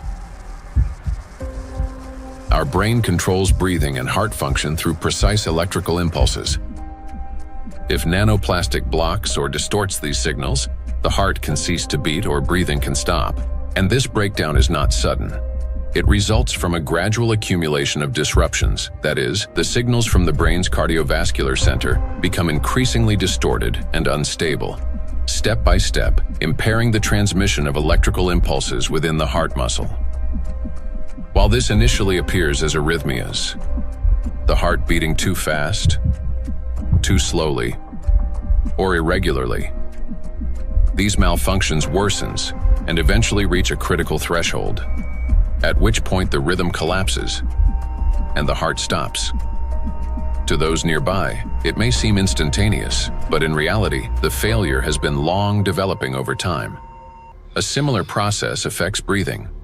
Signals from the brain's respiratory center, under the influence of nanoplastics' electrostatic charge, become progressively more erratic. After the critical threshold is crossed and the brain's commands can no longer get through, breathing stops entirely. In other words, sudden death is the final outcome of a gradual dysregulation of the heart and breathing, a process that silently progresses until it crosses a point of no return. And while we go about our daily routines making plans for the future, nanoplastics continue to damage our bodies cell by cell, day after day.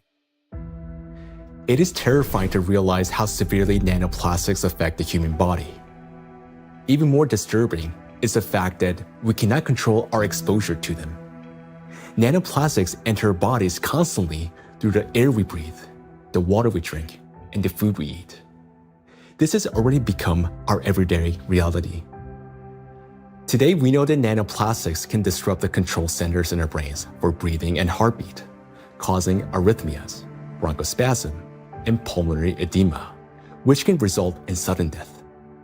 Yet, what's more alarming is how little we still know. Research on nanoplastics has only just begun, and we're only starting to grasp the true scale of this threat. But make no mistake, everything you have heard so far isn't science fiction. These are actual biological mechanisms triggered by electrostatically charged nanoplastics. They attack every system of our body, contributing to chronic illnesses and even causing a sudden death. But their impact reaches beyond the current generation. These nanoplastics are already affecting our children and even our ability to bring new life into the world. Micro and nanoplastics destroy reproductive health. Current scientific evidence strongly indicates that mitochondrial dysfunction may be a root cause of infertility in both men and women, as well as negatively affecting conception, pregnancy, and embryonic development. For men, fertility depends on producing a sufficient number of healthy sperm cells that not only survive, but also possess adequate motility and the necessary energy to reach and fertilize an egg. That energy comes from mitochondria, which provides the ATP required for sperm movement. When mitochondrial function, however, is damaged or becomes unstable, sperm motility decreases, and even shape and structure of sperm cells can be altered, directly reducing the ability to conceive. From 1973 to 2018, the global sperm count in men declined by more than 60%. We have maybe here two important points if it comes to fertility, because it's not, it's the additives definitely, and we know that for quite some time that additives have endocrine disrupting or may have endocrine disrupting properties, and that can influence the fertility, but also they can be part of the particles themselves, because the particles, you know, in many ways can have already added these endocrine disruptors, or they can also have them as the corona, so they can integrate them into the surface of the particles and then enter the body via the particles as a Trojan horse, basically. So you can have both ways. In studies conducted by Chinese scientists, microplastic was found in every semen sample. Its impact on sperm cells is both rapid and destructive. Within just 30 minutes of exposure, mitochondrial function is disrupted and DNA damage begins. This reduces sperm viability and makes conception nearly impossible. Animal studies have shown that micro and nanoplastics can accumulate in the testes, cause testosterone deficiency, and impair spermatogenesis. Micro and nanoplastics disrupt erectile function.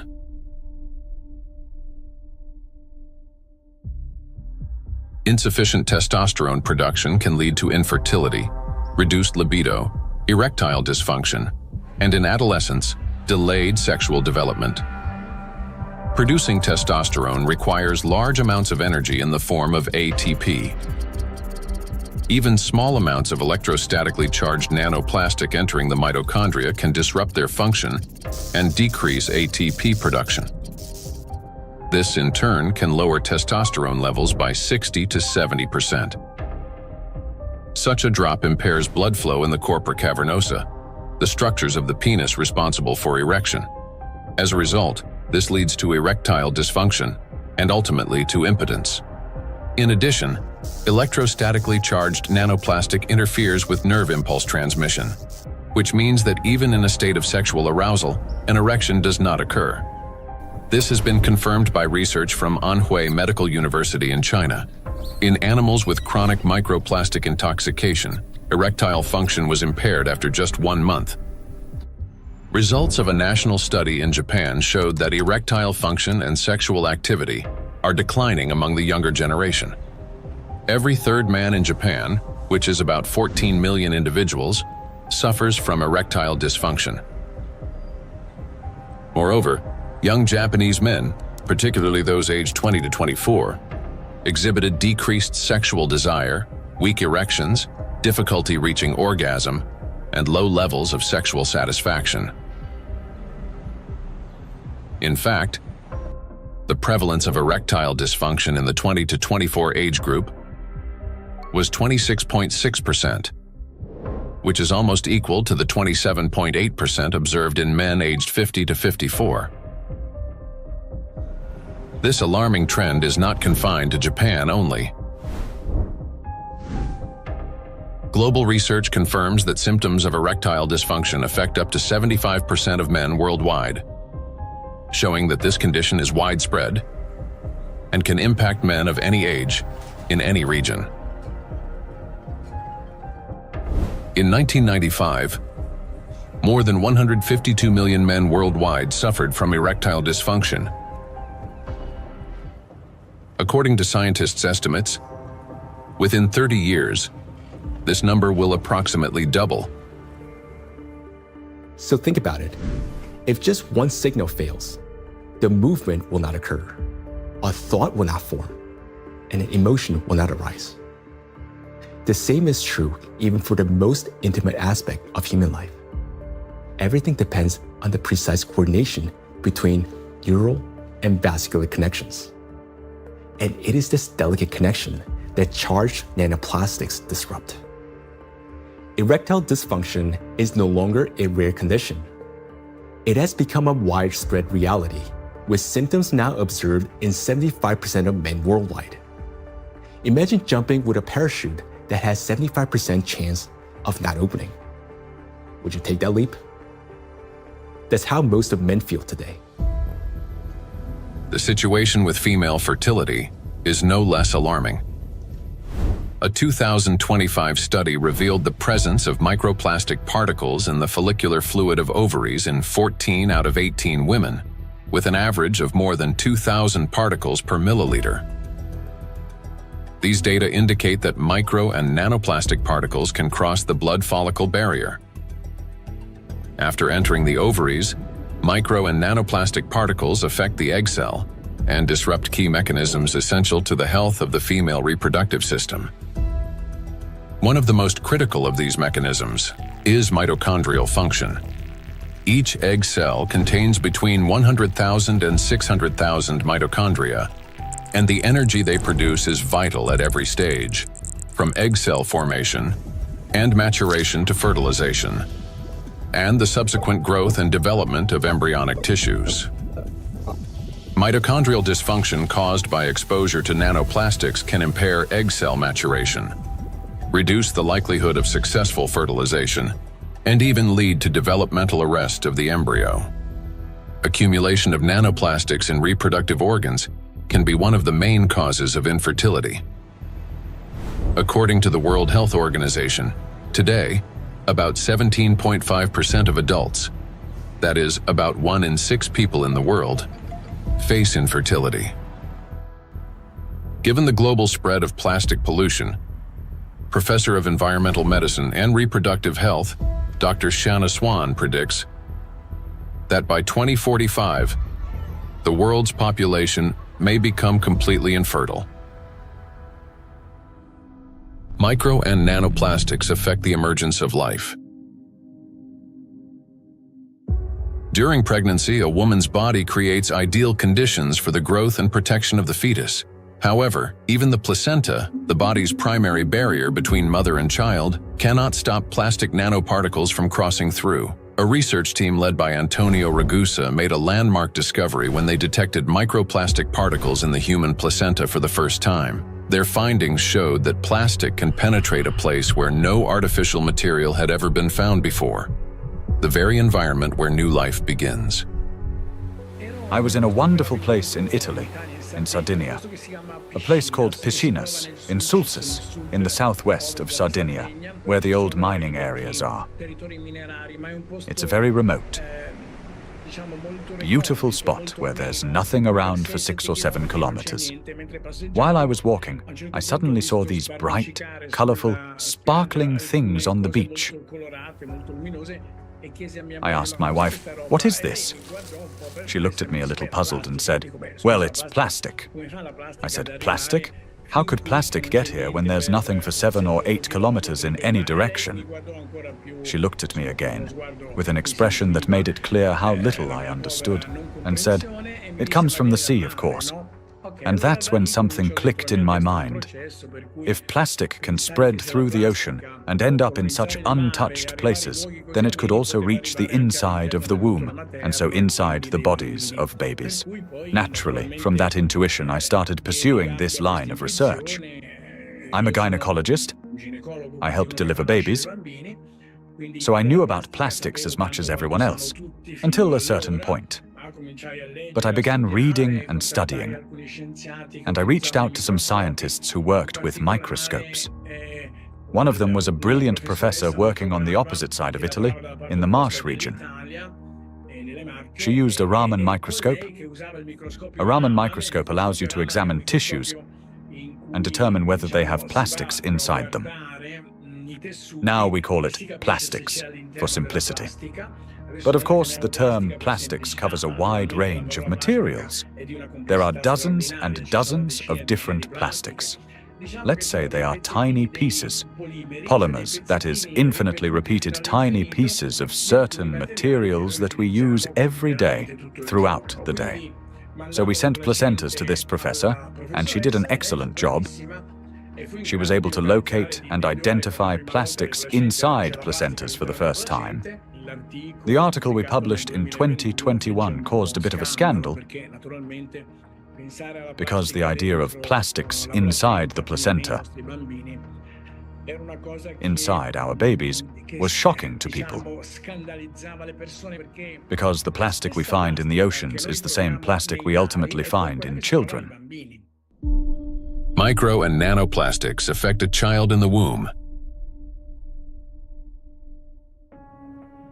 Plastic triggers inflammation and disrupts blood flow in the placenta. This means the fetus receives less oxygen and fewer nutrients, increasing the risk of intrauterine growth restriction, hypoxia, and preterm birth. The more plastic there is in the placenta, the more likely it is that babies, unfortunately, are born prematurely. And these babies also tend to be smaller compared to those with lower levels of plastic exposure. We have to recognize that premature birth is the main problem facing humans today. In Italy, it's about 7%. In the United States, where the healthcare system is clearly less effective than Italy's, 12% of babies are born prematurely. So, in this sense, an increase in this number would mean an even greater burden for humanity, biologically, for families, and for everyone involved, and of course, economically, for those who care about costs. We know that these particles can be taken up by these particles going through the placenta and then being found in the embryo, and therefore indicating that already in very early life we have an exposure also to the embryo. The electrostatic charge carried by nanoplastics is especially dangerous in embryonic tissues, where even minor disruptions can lead to developmental abnormalities.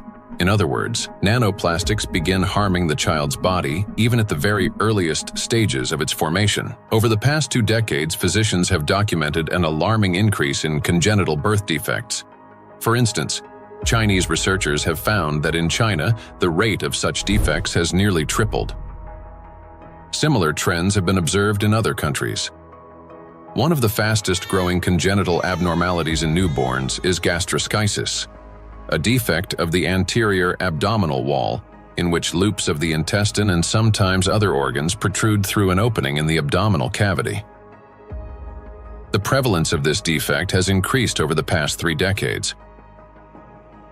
For instance, in the United States between 1995 and 2012, the percentage increase in gastroschisis ranged from 68% to 263%. An increasing number of children are also being born with hypospadias, a condition in which the urethral opening in boys is located in an abnormal position.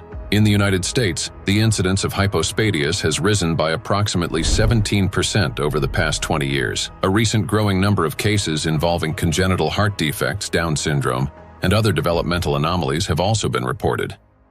Impact of micro and nanoplastics on children after birth.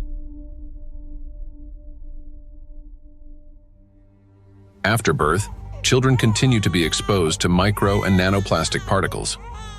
Plastic baby bottles, food packaging, and toys are all sources of contamination. When a baby bottle containing warm water is shaken, up to 16 million microplastic particles per liter can be released. Hot water and sterilization further accelerate this process. As a result, infants are exposed daily to millions of microplastic particles and trillions of nanoplastics.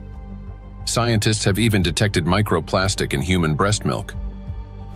Research has shown that nearly 40% of breast milk samples, one of the most essential sources of infant nutrition, already contain hazardous plastic microparticles.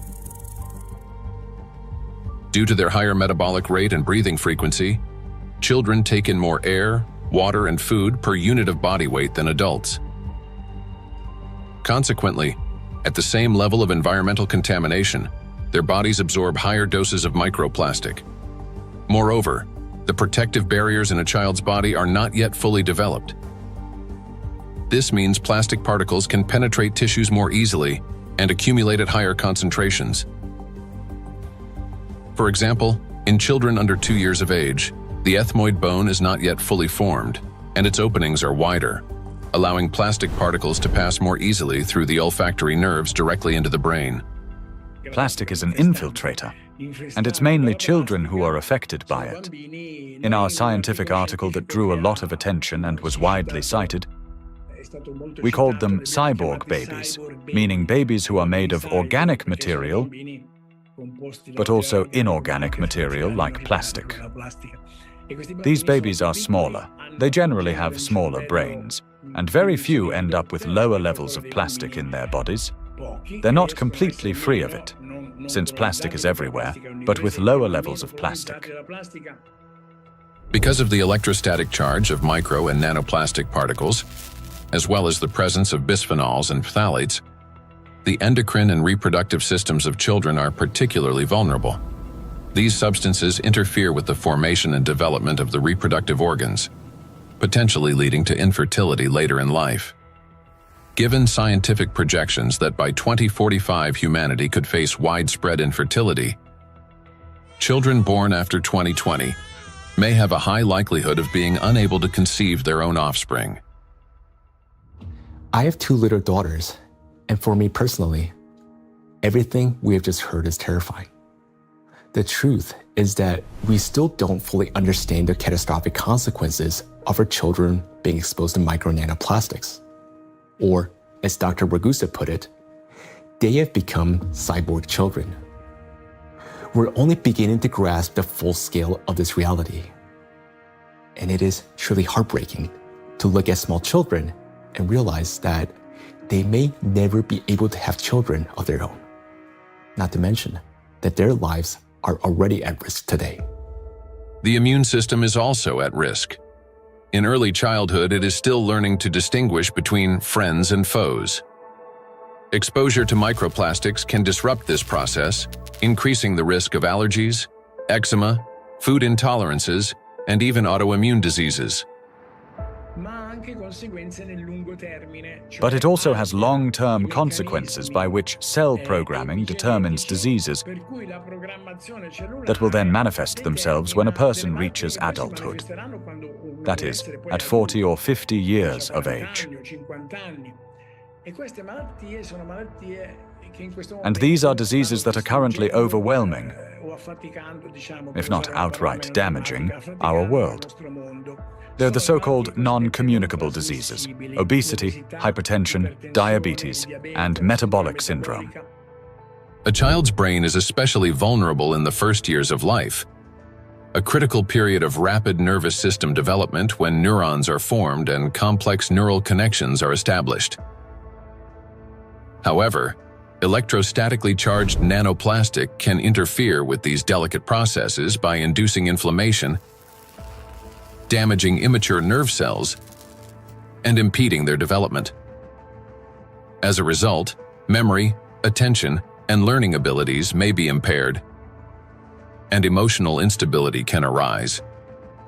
Over time, this may manifest as anxiety, learning difficulties, and episodes of aggression. In addition, studies indicate a potential link between exposure to micro and nanoplastic and the development of autism spectrum disorders.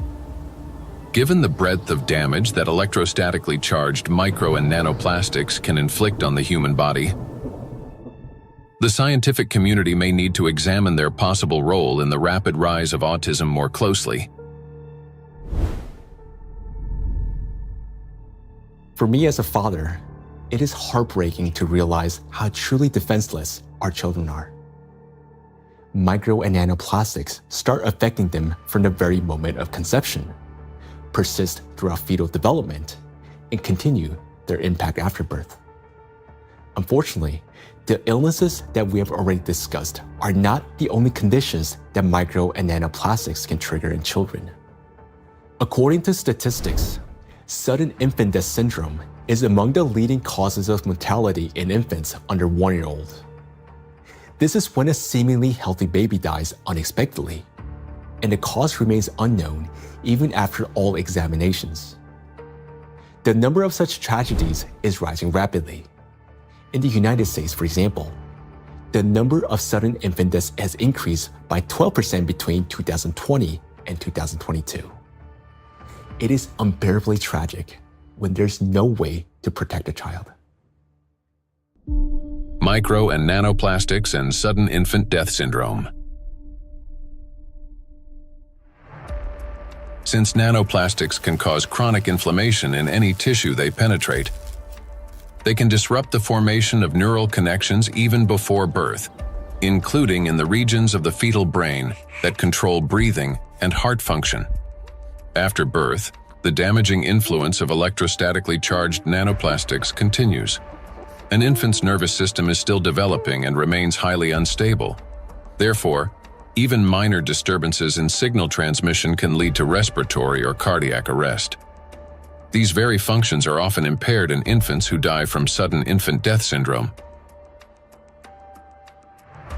Moreover, when micro and nanoplastics damage mitochondria, the affected cells begin producing less energy.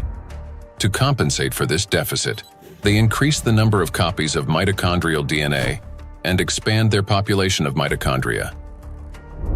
Studies have shown that children who died from sudden infant death syndrome had a significantly higher number of mitochondrial DNA copies in their cerebral cortex compared with control groups, suggesting that this number may serve as a biomarker in cases of sudden infant death syndrome. Thus, exposure to micro and nanoplastics may be a key factor in the development of sudden infant death syndrome, as well as in a range of pathologies that contribute to premature infant mortality. We are unable to protect ourselves, and worst of all, our children from the effects of micro and nanoplastics. While modern diagnostic equipment capable of accurately identifying the true causes of disease and death is still not available everywhere, we can say with high degree of confidence that nanoplastics contribute to the development of many illnesses and may accelerate their progression. In those rare cases where detailed postmortem examinations were conducted, researchers have found significant amounts of micro-nanoplastic particles precisely in the affected organs and tissues. For example, in brain tissues, atherosclerotic plaques, malignant tumors, and other pathological formations. But despite millions of deaths every year, such investigations into the presence of these plastic particles are carried out only in isolated cases. There are two main reasons for this.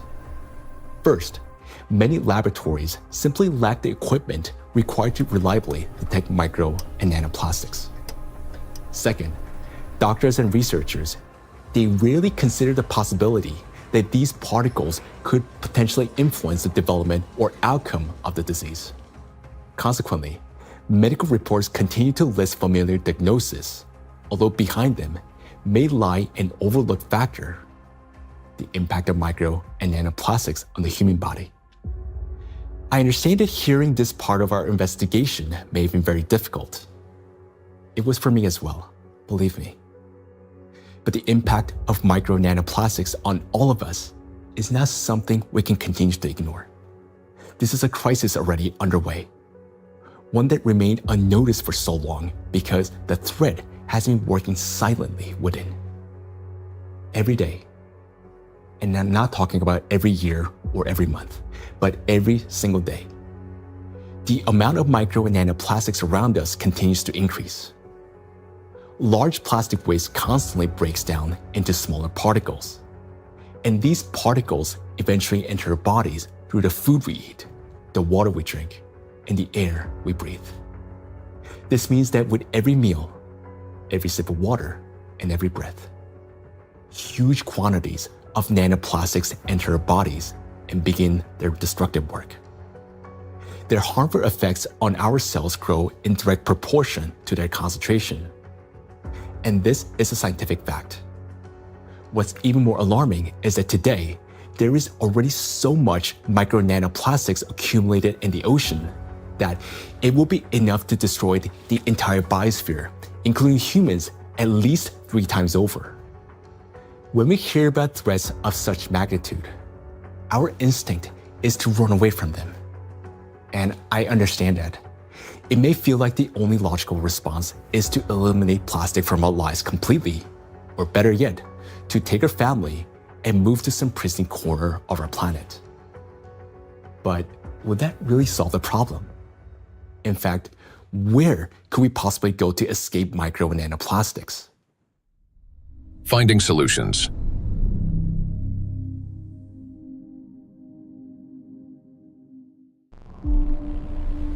Exclusion zones. One of the essential things is the environment we live in, and plastic is one of the most important factors shaping it. Micro and nanoplastics have now infiltrated every corner of the planet, yet their distribution is far from uniform. Some regions accumulate especially high concentrations of plastic particles, and nowhere is this more pronounced than in the oceans.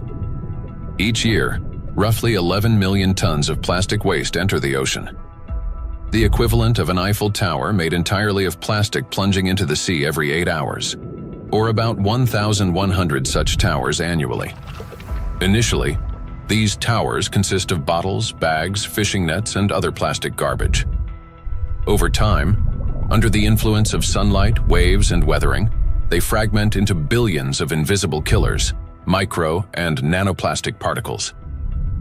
According to research, about 95% of small debris less than 5 millimeters in size is composed of plastics. The surface of the world's oceans is already covered with more than 350 trillion particles of microplastics, and the number continues to grow rapidly. However, the ocean depths hold countless trillions more, forming an invisible yet enormous area of contamination. And yet, that's not all. The sea breeze has become toxic. When waves break at the ocean surface, they generate countless bubbles. As these bubbles burst, they release not only salt crystals into the air, but also microscopic plastic particles. Carried by the wind, micro and nanoplastics scatter across the planet. The stronger the wind and the higher the sea foam, especially during storms, the more particles lifted into the atmosphere. Though invisible to the naked eye, the air around us is literally saturated with them. Each year, approximately 136,000 tons of microplastics are carried from the ocean to land by sea breeze. That is more than 370 tons every single day. In the atmosphere, plastics are transported thousands of kilometers by air currents. They settle in dew and fall to the ground with snow and rain. The coasts and coastal regions are the first to bear the impact.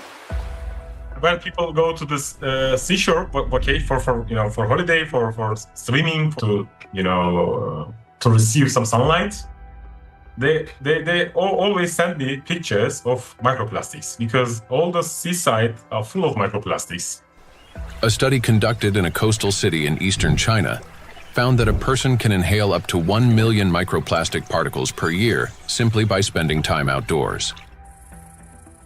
The greatest danger comes from particles smaller than 100 micrometers, which can easily enter the respiratory tract.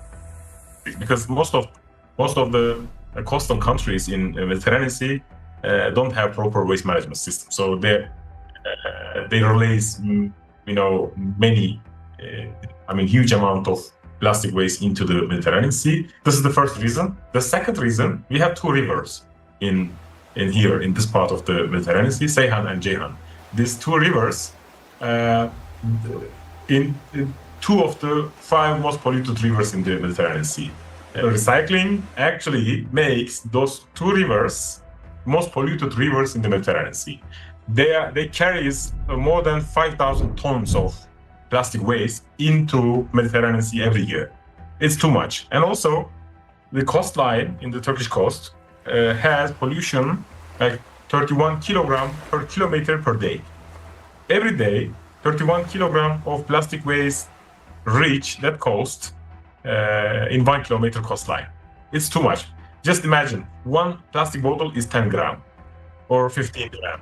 You can imagine how many plastic bottle strand on those coastlines. Dr. Sarju Ganatra is a cardiac oncologist and director of the Cardiac Oncology Program at Lehigh Hospital and Medical Center. He leads research at the intersection of cardiovascular medicine, oncology, and environmental sustainability.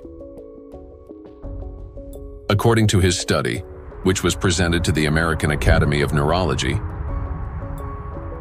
living in coastal areas is associated with an increased risk of brain and mobility disability. The reason for this is the high concentration of microplastics in the water, air, and soil of these regions. It's alarming, truly, that what we are seeing, that people living close to the coastal water with high amount of microplastic concentration in the seawater, they have higher prevalence, higher rates of various cardiovascular disease, stroke, diabetes, and other metabolic conditions, as well as cognitive mobility and self-caring disabilities and abilities to live independently essentially are less in that population. Researchers analyzed health data from residents of 218 coastal counties across the United States, comparing CDC reports with levels of environmental microplastic pollution. The findings are striking. Memory and cognitive impairments occurred 9% more often among residents of areas with high concentrations of micro and nanoplastics, compared to those in areas with low concentrations. Motor disorders were 6% more frequent. Difficulties with self-care, such as dressing or maintaining hygiene, were 16% more common. Inability to live independently, including managing finances or shopping, was 8% more frequent. In coastal regions, where the concentration of micro and nanoplastics far exceeds that found in inland, people are already paying the price, not only with their health, but with their lives. In a study led by Dr. Sarju Ganatra, scientists compared regions with high and low levels of microplastic pollution. But this raises an important question. That is, what does low level mean today? To answer this, let's look at the numbers. Dr. Ganatra defined a low level of contamination as one tiny plastic particle per 200 bathtubs filled with seawater. At first glance, that might sound negligible. But when that single particle breaks down into nanoscale fragments, the number of particles increases not by tens or hundreds, but by millions of times. Let's consider a simple calculation. Suppose the volume of one such tiny plastic particle is just 1 cubic millimeter, roughly the size of a grain of sand. Over time, it breaks down into many smaller pieces. Now, if we assume that this single microparticle disintegrates into fragments about 100 nanometers in diameter, that would generate about 1 trillion particles. And if their size decreases to 10 nanometers, the number would skyrocket to 10 to the 15th, or 1 quadrillion nanoparticles, all from a single microparticle. So what does this mean in practice? It means that even one glass of such clean water, which hardly exists anymore, would potentially contain about 5 million nanoplastic particles. And for the human body, after drinking just one glass, at least 5 million cells will be put at risk. So can this so-called low level of contamination truly be considered safe? Each of those 5 million particles entering a body can trigger inflammation, cause hypoxia, and disrupt communication between neurons. Note that these effects aren't always immediately noticeable. A mild headache, occasional fatigue, anxiety, or difficulty concentrating, all these may be early warning signs of cognitive decline, neurodegenerative diseases, disability, and ultimately, death. These symptoms are particularly evident among people who live or spend significant time near the coastal regions. And the decline in their health is an early warning sign. a reflection of a much larger crisis unfolding across the world. Do you remember Professor Gundogdu saying that the coastal countries of the Mediterranean don't have an adequate waste management system? Well, according to research, the concentration of microplastics in this region is about 4 times greater than North Pacific Ocean, where, by the way, the Great Pacific Garbage Patch is located. And in addition to 5 already known invisible garbage patches, researchers have identified a 6th garbage patch hidden in the Mediterranean Sea. It's called invisible because it consists mostly of microplastics. And unlike other oceanic garbage patches, which are at least far away from the densely populated coastline, this one is surrounded by 21 countries. It's a home to nearly 500 million people. We can say that this is the most dangerous garbage patch of the planet, because here, the plastic has already broken down into small sizes that are dangerous for life. Everyone living in the Mediterranean is constantly breathing air with an extremely high concentration of micro-nanoplastics. This is an extremely dangerous zone that should have been long ago been designated as an exclusion zone. Now, recall the battery example and imagine how many charged particles are present and how much energy is concentrated there. That's why the Mediterranean Sea is warming faster than the rest of the world's oceans. This is very serious because Mediterranean plays a key role in shaping the climate of Europe and the Mediterranean countries. It affects the weather patterns, rainfall distribution, and even the ecosystems of the entire region. It is precisely this extreme warming here, driven by micro and nanoplastics, that is intensifying the climate anomalies, extreme weather events, and even natural disasters throughout the Mediterranean. Meanwhile, the amount of micro and nanoplastics continue to rise with every passing minute. And what worries me personally is that people do not know this and continue traveling to these regions, often with their children, thinking that they're going there to rest and recharge, when in reality, they're entering a zone of extreme danger. So the things that once symbolized health, freedom, and luxury, a yacht on an open water, a villa by the sea, or even a private island in the ocean, they're now slowly turning into exclusion zones. For now, this problem is mainly recognized by scientists, but it will soon become impossible for the public to ignore. And when that moment comes, mass migration from coastal regions will be inevitable. Thus, if we fail to find a solution, the economic losses will be enormous, as the tourism industry will collapse and luxury resorts on the coast will be deserted. Yet, the threat doesn't end there, because the tiny plastics are constantly spreading by the atmospheric circulation and contaminating everything in its path. Borders just for human, not for particles. So all these small microplastics can travel long distances. We have done experiments on the samples in Siberia, on samples in the north and south and polar regions, and we found in many of those we found nanoplastics.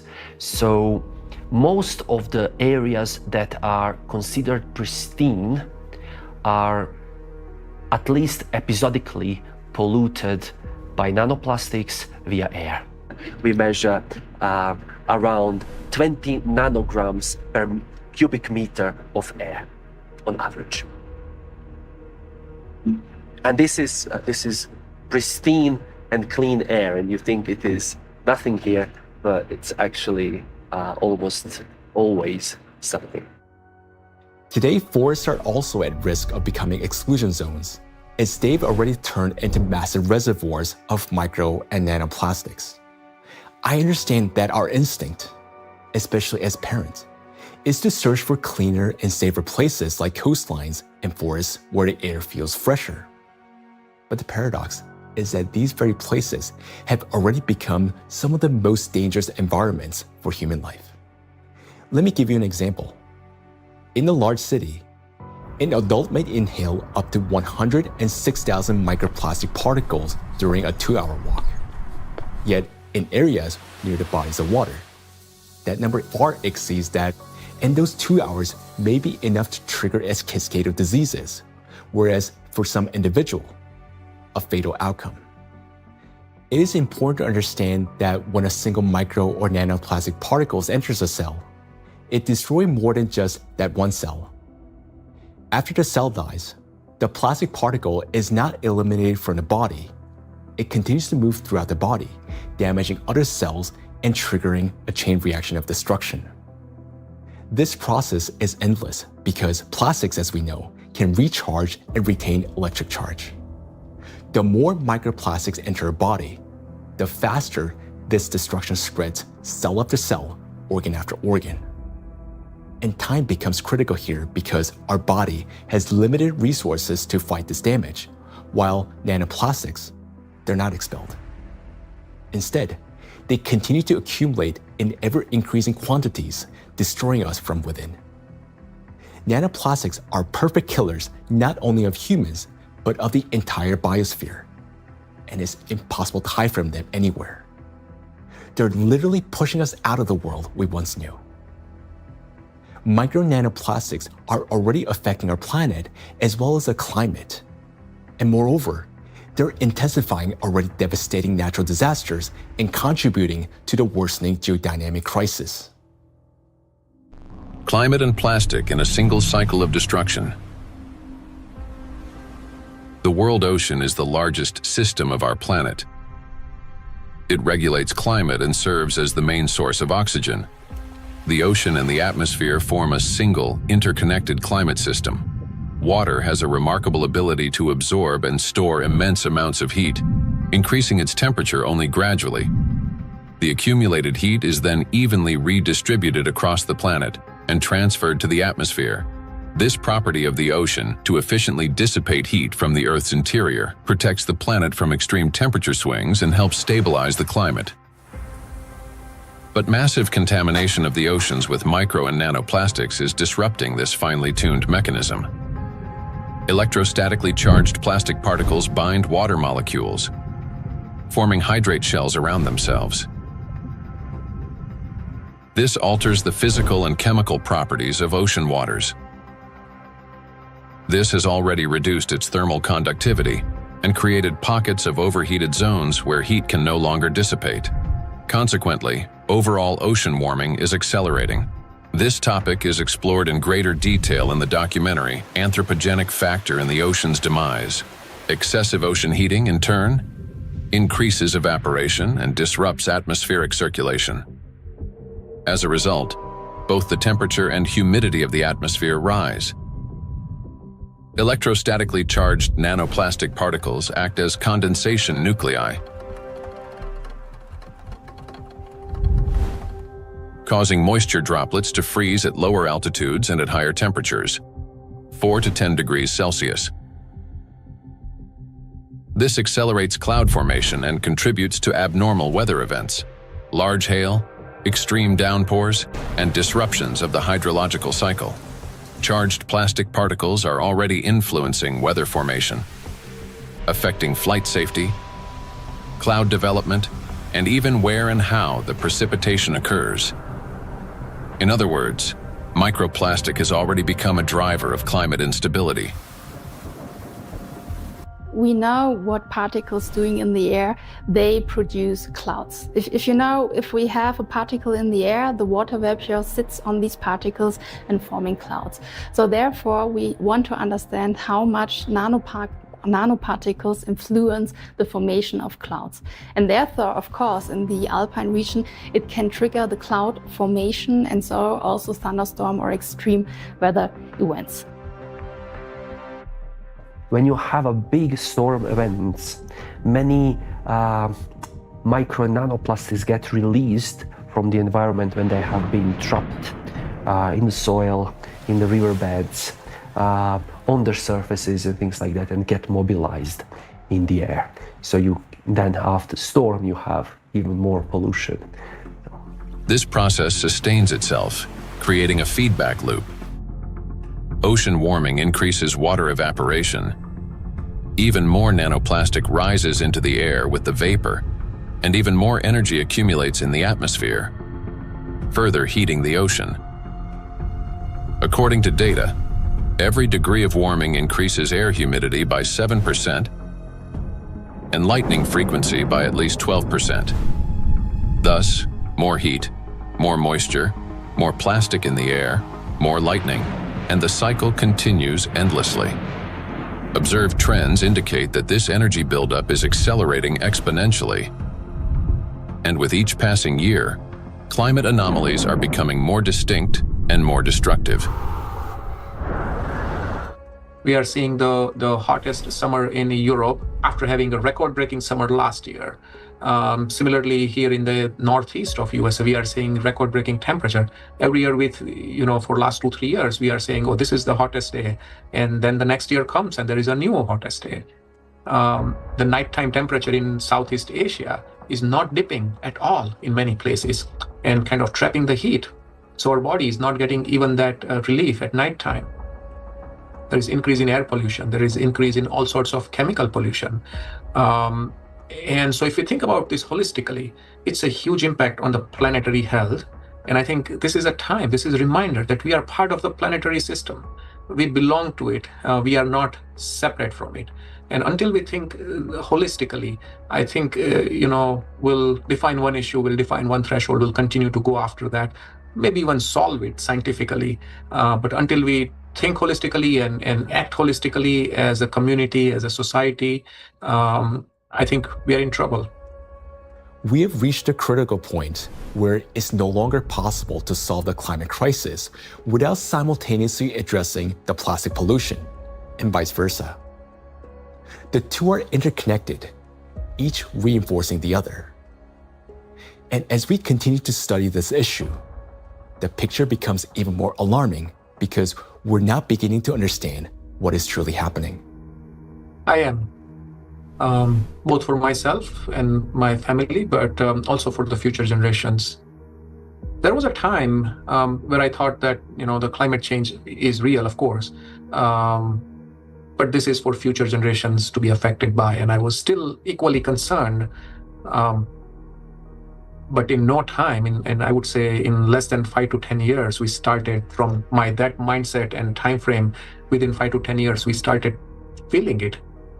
Getting impacted by it in our day-to-day life. And so it's more concerning than ever before, and the timeline, which was predicted previously, has shortened exponentially. The impact we are seeing on a global climate, from ambient air to the thinning of the Arctic ice, and it's not linear model, right? I mean, the physics is going to play out. The thinner the ice, it's going to take much less amount of time to melt it, even the same volume, in a much shorter period of time. So I think these timelines are really concerning, and I am afraid, yes. Indeed, many signs indicate that our planet's energy balance has been disrupted, and natural processes are intensifying exponentially. Consequently, we may have less and less time to respond, and nanoplastics are playing a key role in this acceleration.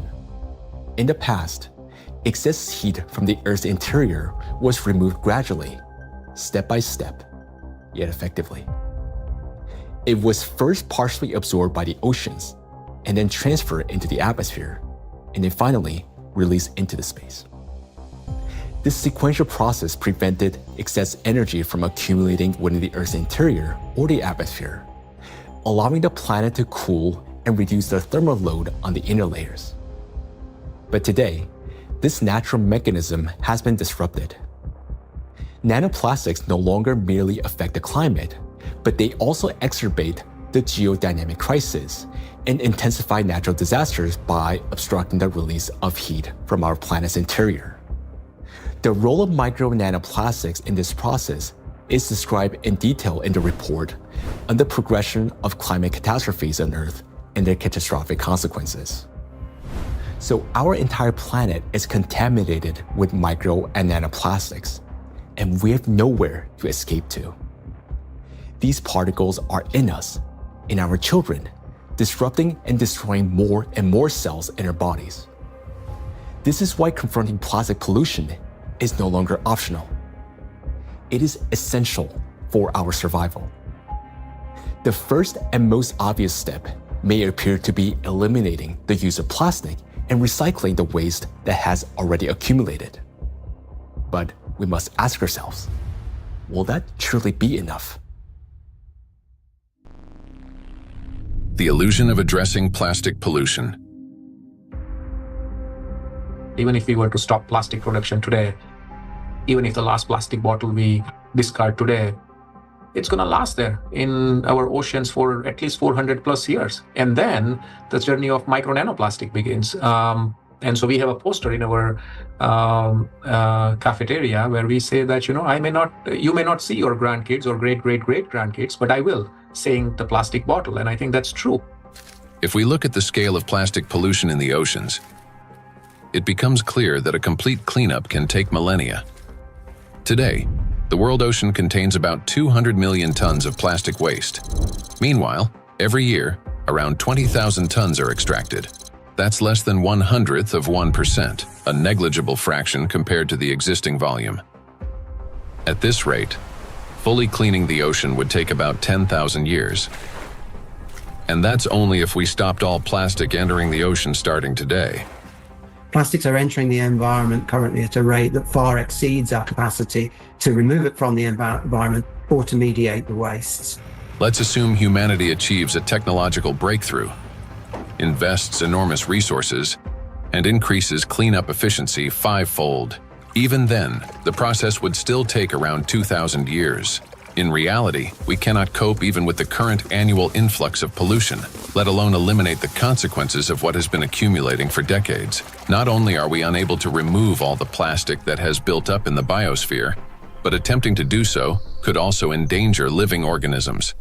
There are some initiatives, they are trying to collect the waste, accumulate that garbage patches, at locations.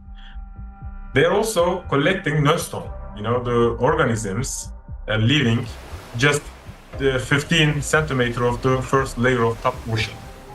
So those organisms, using that, those artificial material as a, hunting ground, nesting ground, feeding ground, or, they are laying egg on those plastics. So when you remove all these plastics, you also remove all those organisms.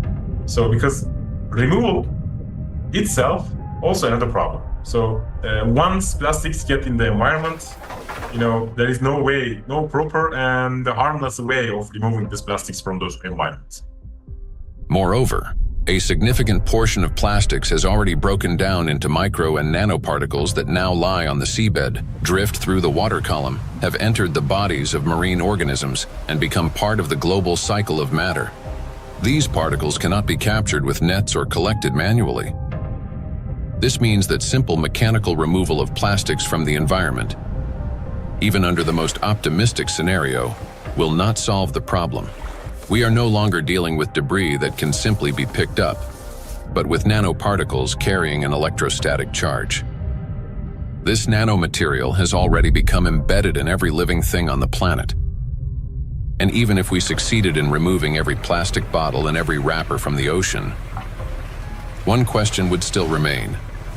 What happens next? We still do not have a safe method for disposing of the mountains of plastic waste we would collect. There's mismanaged waste on land all around the planet in informal dump sites. Some waste has been incinerated, some of it commercially in incinerators that may or may not have appropriate screens and filters to collect associated chemicals that might be released. But of course, a lot is burnt in open burning scenarios in countries that are not wealthy enough to own the appropriate waste management facilities to deal with the plastic waste that is exported to them by other nations. And then some of it, of course, will have gone into so-called recognized waste management systems, but which might include burying it beneath the ground in landfill, where, of course, it could return to present problems in the future, or indeed incinerating it in commercial incinerators. But depending on the quality of incinerator, of course, there's concerns about the emissions from those incinerators.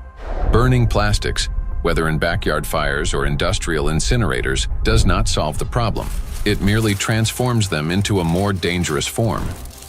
When heated or burned, large plastic items break down into micro and nanoplastics that disperse into the air, settle onto surfaces, and enter water and soil with precipitation. The apparent disappearance of plastic in flames is an illusion. Burning simply accelerates the fragmentation of plastic into the tiniest particles many times over, into the very micro and nanoplastics that pose the greatest danger to human health. And it is precisely these electrostatically charged particles that can penetrate deep into the body, including the brain and other cells, where they trigger a wide range of diseases. When you put plastic in a recycling facility, at first they will shred big plastic to generate flakes and small pieces of plastics, and then during that shredding, they also use for washing. They have to wash to remove some unwanted material on plastics. During that washing, material lose the huge percentage of the total mass. So those lost material will go to the wastewater stream. Recycling activities, practices, feeding microplastic pollution in the waterways. A simple and regular recycling facility can generate billions microplastics and then release into the either wastewater stream or waterway. And unfortunately, what I see with some of the things that are claimed to be a solution is that they're not necessarily properly tried or tested before they're put into the market, and there may then be potential for unintended consequences. Pyrolysis. At first glance, it looks like a technological miracle. We take plastic waste, heat it to 800 degrees Celsius without oxygen, and obtain fuel. Instead of piles of garbage, we get gas, liquid, and a small carbon residue. Sounds promising, doesn't it? But this technology has a flip side, an invisible and far more dangerous one. During high-temperature decomposition, plastic does not simply disappear. Pyrolysis is accompanied by emissions of dioxins and furans, some of the most toxic substances on the planet. They are carcinogenic, disrupt the endocrine system, and can accumulate in human tissues. They are hazardous even at low concentrations. Even if you manage to obtain 600 liters of liquid fuel from 1 ton of plastics, the price of such fuel is a threat to human health and life.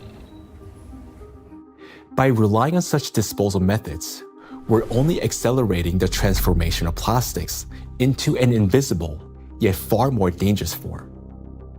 Let me remind you that the amount of micro and nanoplastics present in the ocean alone is already more than enough to destroy our entire biospheres, including the humankind 3 times over. Meanwhile, microplastics continue to disintegrate, generating vast amounts of nanoplastics. Recall Dr. Kenner's example. A single microplastic particle can fragment into billions of nanoparticles.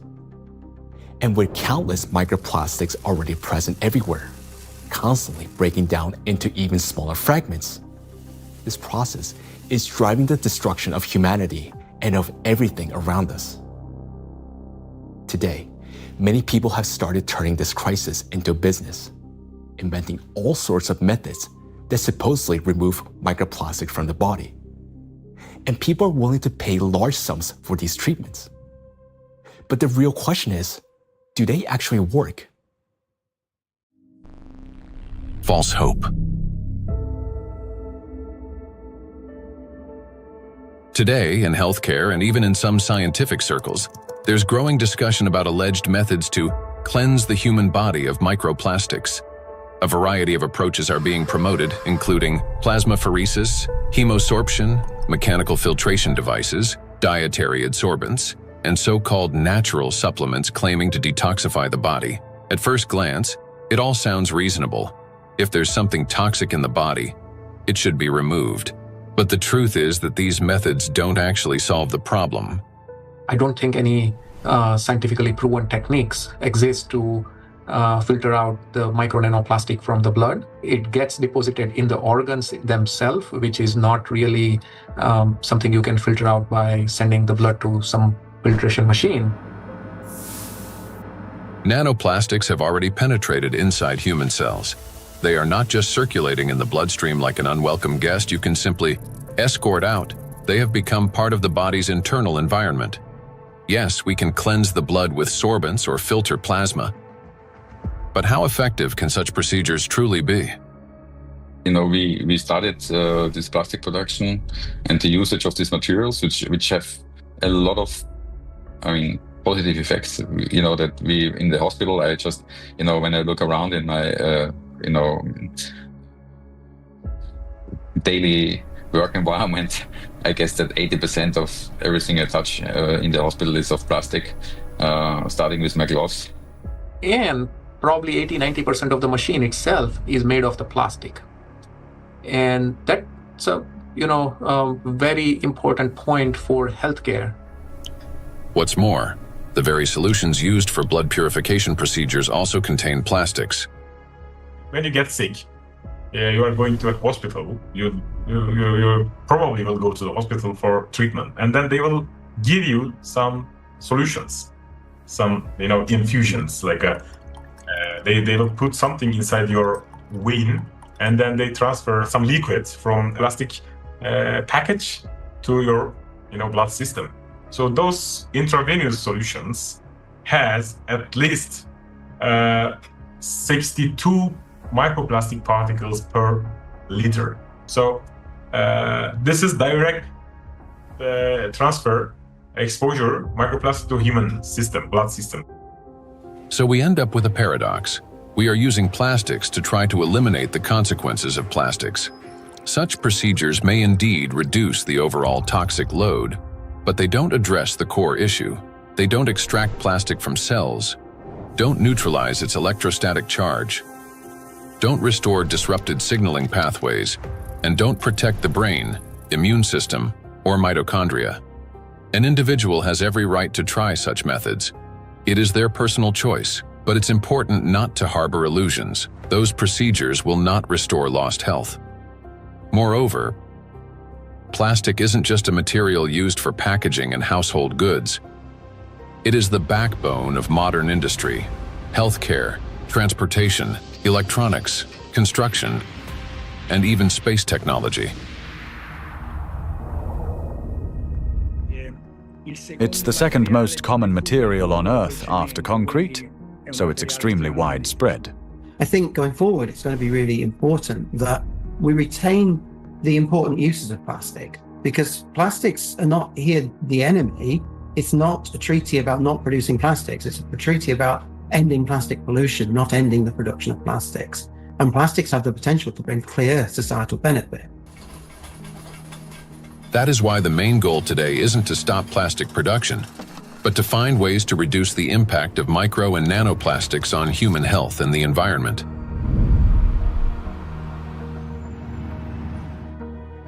Creating false hope is extremely dangerous.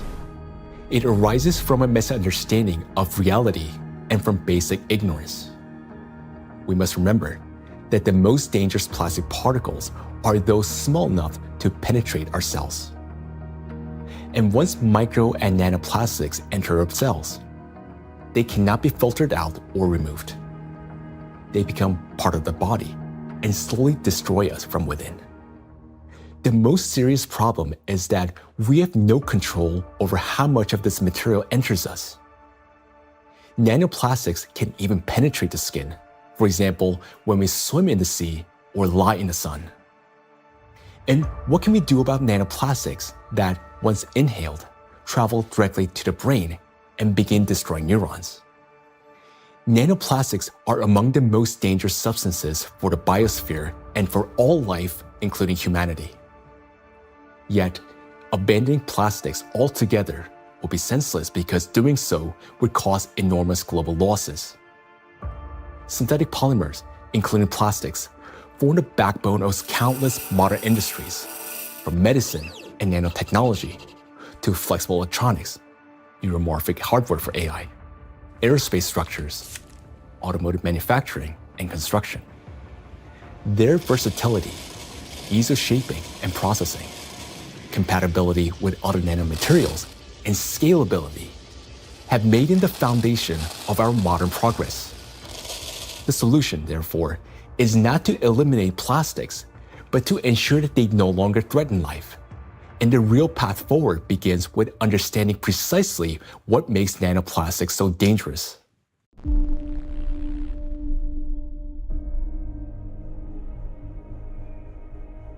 Now, we already know that electrostatic charge is the basis for their destructive power.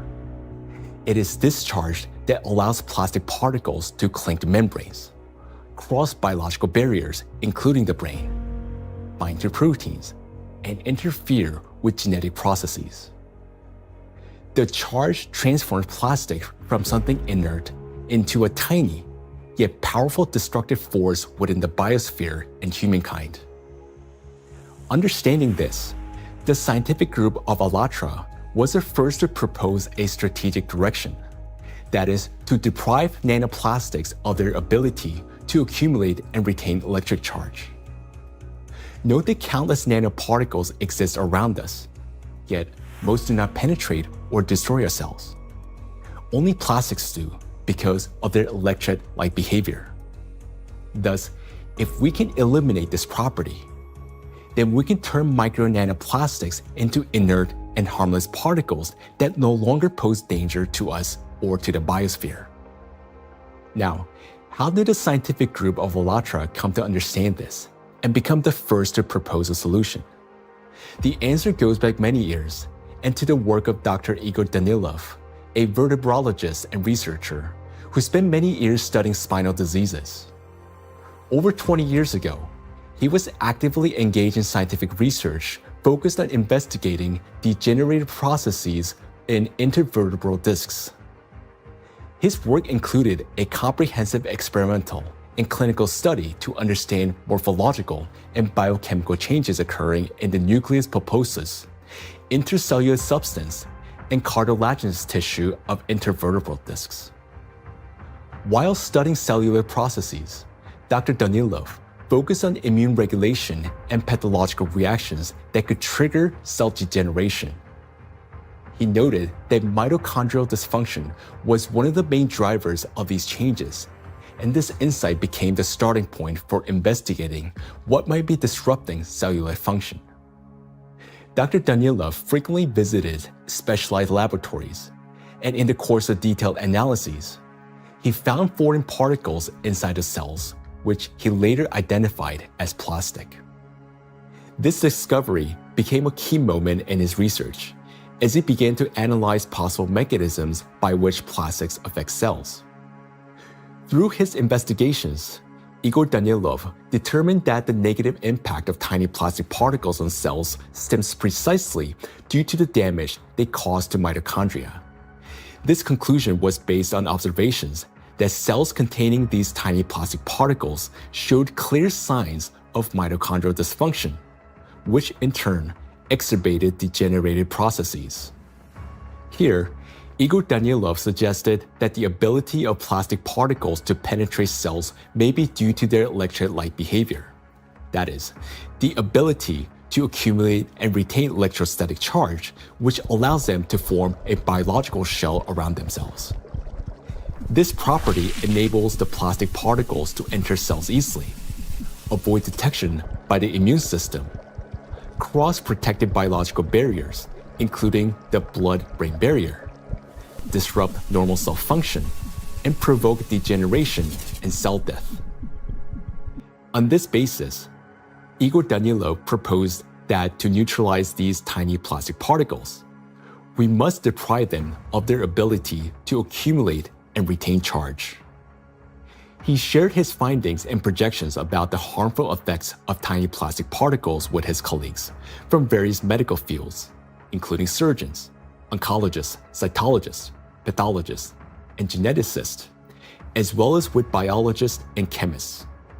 Soon after, these specialists confirmed his alarming observation that these plastic particles do accumulate in critical organs in the body, such as the brain, heart, intestines, endocrine and reproductive organs, where their presence can disrupt organ function and destroy our health. Igor Danilov's predictions were deeply concerning, especially in light of global trends, the rising production of plastics and the growing accumulation of plastic waste in oceans and ecosystems. Thus, more than 20 years ago, the scientific group of ALLATRA realized that micro and nanoplastics pose a serious threat not only to humans, but the entire biosphere. And each year, the number of these particles continues to grow, worsening the situation amid accelerating climate and geodynamic changes on the planet. The implications are far-reaching. If we can eliminate the charge from micro nanoplastics, we will not only eliminate their destructive impact on human health, but also remove the excess energy accumulating in the biosphere, the energy that currently fuels the geodynamic crisis and intensifies natural disasters. Thus, plastic would no longer act as a destabilizing factor, and many planetary threats could be mitigated at once if we can find a way to deprive nanoplastic of their ability to accumulate and retain charge. The question is, how can we achieve this? Well, let's be honest. This task is extremely difficult. It will not be enough to simply figure out how to neutralize the electrolyte behavior of these tiny plastics in a test tube. We must learn how to achieve this for every micro and nanoplastic particles already present in the biosphere, including those inside a human body, and do so without harming people or nature. Given the unprecedented scale of this challenge, solving it will require collaboration among experts across many disciplines: biophysics, nanotechnology, molecular toxicology, material science, and medicine. Plastic pollution is not a narrow environmental issue. It's a systemic global challenge that affects health, safety, natural resources, the stability of our civilization, and life itself. 20 years ago, the scientific group of ALLATRA already recognized the danger of micro and nanoplastics and identified the underlying principle of how they could be neutralized. But to this day, we haven't found a way to achieve it. That is why ALLATRA calls for unification of the world's scientific potential, a message that is unfortunately often misunderstood. Uniting scientists doesn't mean locking them all in one giant laboratory until they find a solution. Rather, it means fostering open international collaboration where experts from different fields freely share knowledge and work together toward a common goal. It's about aligning research methods, promoting open data exchange, developing compatible monitoring tools, and making coordinated policy decisions. The scientific community has already proven that such collaboration is possible when humanity unites around a common goal. Consider the Human Genome Project. Hundreds of institutions across dozens of countries, operating under unified data standards, achieved a breakthrough that transformed the course of science and medicine. In the same way, addressing the plastic crisis will require global cooperation, a collective effort to protect both ourselves and our planet. The ALLATRA International Public Movement actively supports the initiative of Pope Francis, Laudato Si', which seeks to raise the awareness of the importance of protecting our common home, the planet Earth. It is very important to emphasize that Laudato Si' is far more than just a call to care for nature. It is a practical and scientifically grounded guide, a roadmap for transforming our world and creating a better world for future generations. The encyclical provides a clear direction toward a sustainable future, uniting ecology, climate justice, and humanity's shared responsibility for protecting our common home. The ALLATRA movement, fully embracing these principles, views Laudato Si' as a powerful catalyst for global cooperation in addressing environmental and social challenges, and preserving the delicate balance of our planet. Cardinal Peter Turkson, the Chancellor of the Pontifical Academy of Sciences, is widely recognized for his dedicated work in ecology and social justice. Thanks to his educational efforts and tireless advocacy, the encyclical is widely disseminated worldwide as a practical guide for safeguarding our planet. It is a great honor for us to introduce Cardinal Peter Turkson, who will speak about the efforts being made to promote the encyclical Laudato Si and to put its principles into practice. So, question is, how can we get Laudato Si to be widely read? Of course, it's a book that is there. I have presented it at the United Nations. I presented it at UNESCO in Paris. I presented it at Davos World Economic Forum. So I've talked about Laudato Si in several environments. I've also had a chance to present it even in university groups. Ohio State was the first group that wanted to hear about Laudato Si.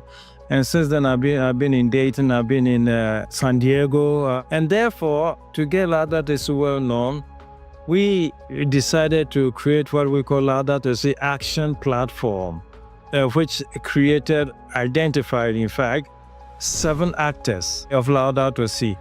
So churches means churches, mosques, synagogue, all places of worship, places of studies, basic university type of studies, educational centers, offices and factories. So we identified these 7 groups and say, okay, follow a team for 7 years and see what you get.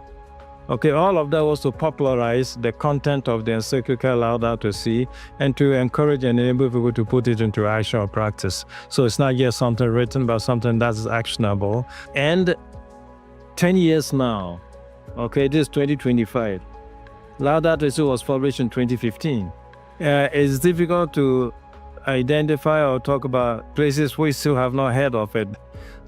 Personally, and from the point of view of our force, we've had occasion to kind of talk about this to different audiences and constituencies, but I still would not say that because of that it's known worldwide and by everybody and for everybody. We've tried our best and we'll continue to talk about it. And Pope Francis, to give this a big push, decided to create what they call Borgo Laudato Si. Over here in Rome, another initiative to get it known has been the development of what they call Laudato Si Diploma. There are various initiatives trying to do this. And the moment we get this established in universities, it attracts a lot of young people. And so, it becomes an occasion to spread knowledge of Laudato Si words. For its scientific and social contribution to the protection of our planet, ALLATRA received the blessing of His Holiness, Pope Francis. This spiritual encouragement to continue working toward the preservation of our planet greatly inspired the participants of ALLATRA and motivated them to pursue a deeper research into the problem of nanoplastics, a growing threat to all humanity and its future. This effort resulted in the publication of the scientific report, Nanoplastic in the Biosphere, from Molecular Impact to Planetary Crisis. And this was presented for the first time in May 2025 at the International Conference of the Centesimus Annus Pro Pontifex Foundation in the Vatican by the President of ALLATRA, Marina Ovtsinova. This documentary is based in part on that scientific report. Such fundamental study into the threat of nanoplastics became possible through the international cooperation between the scientific group of ALLATRA and the Bolivian Catholic University, São Paulo. We are a research team from the Bolivian Catholic University, San Pablo in Cochabamba. Our work seeks to understand how micro and nanoplastics circulate through our environmental matrices, how they interact with other pollutants, and what implications this has for human health and the biosphere. As part of the academic cooperation between the Bolivian Catholic University, San Pablo, and ALLATRA, we jointly prepared the report, Nanoplastics in the Biosphere, From Molecular Impact to Planetary Crisis. For the first time, a single document brings together comprehensive data on how micro and nanoplastics spread through the biosphere, enter food chains, and harm human health and ecosystems. The report is the result of an extensive interdisciplinary analysis that encompasses ecological, climatic, medical, physical, and chemical aspects of the harmful impact that micro and nanoplastics exert on the biosphere and human health. The global threats facing humanity require united international action. And today, we have a clear direction.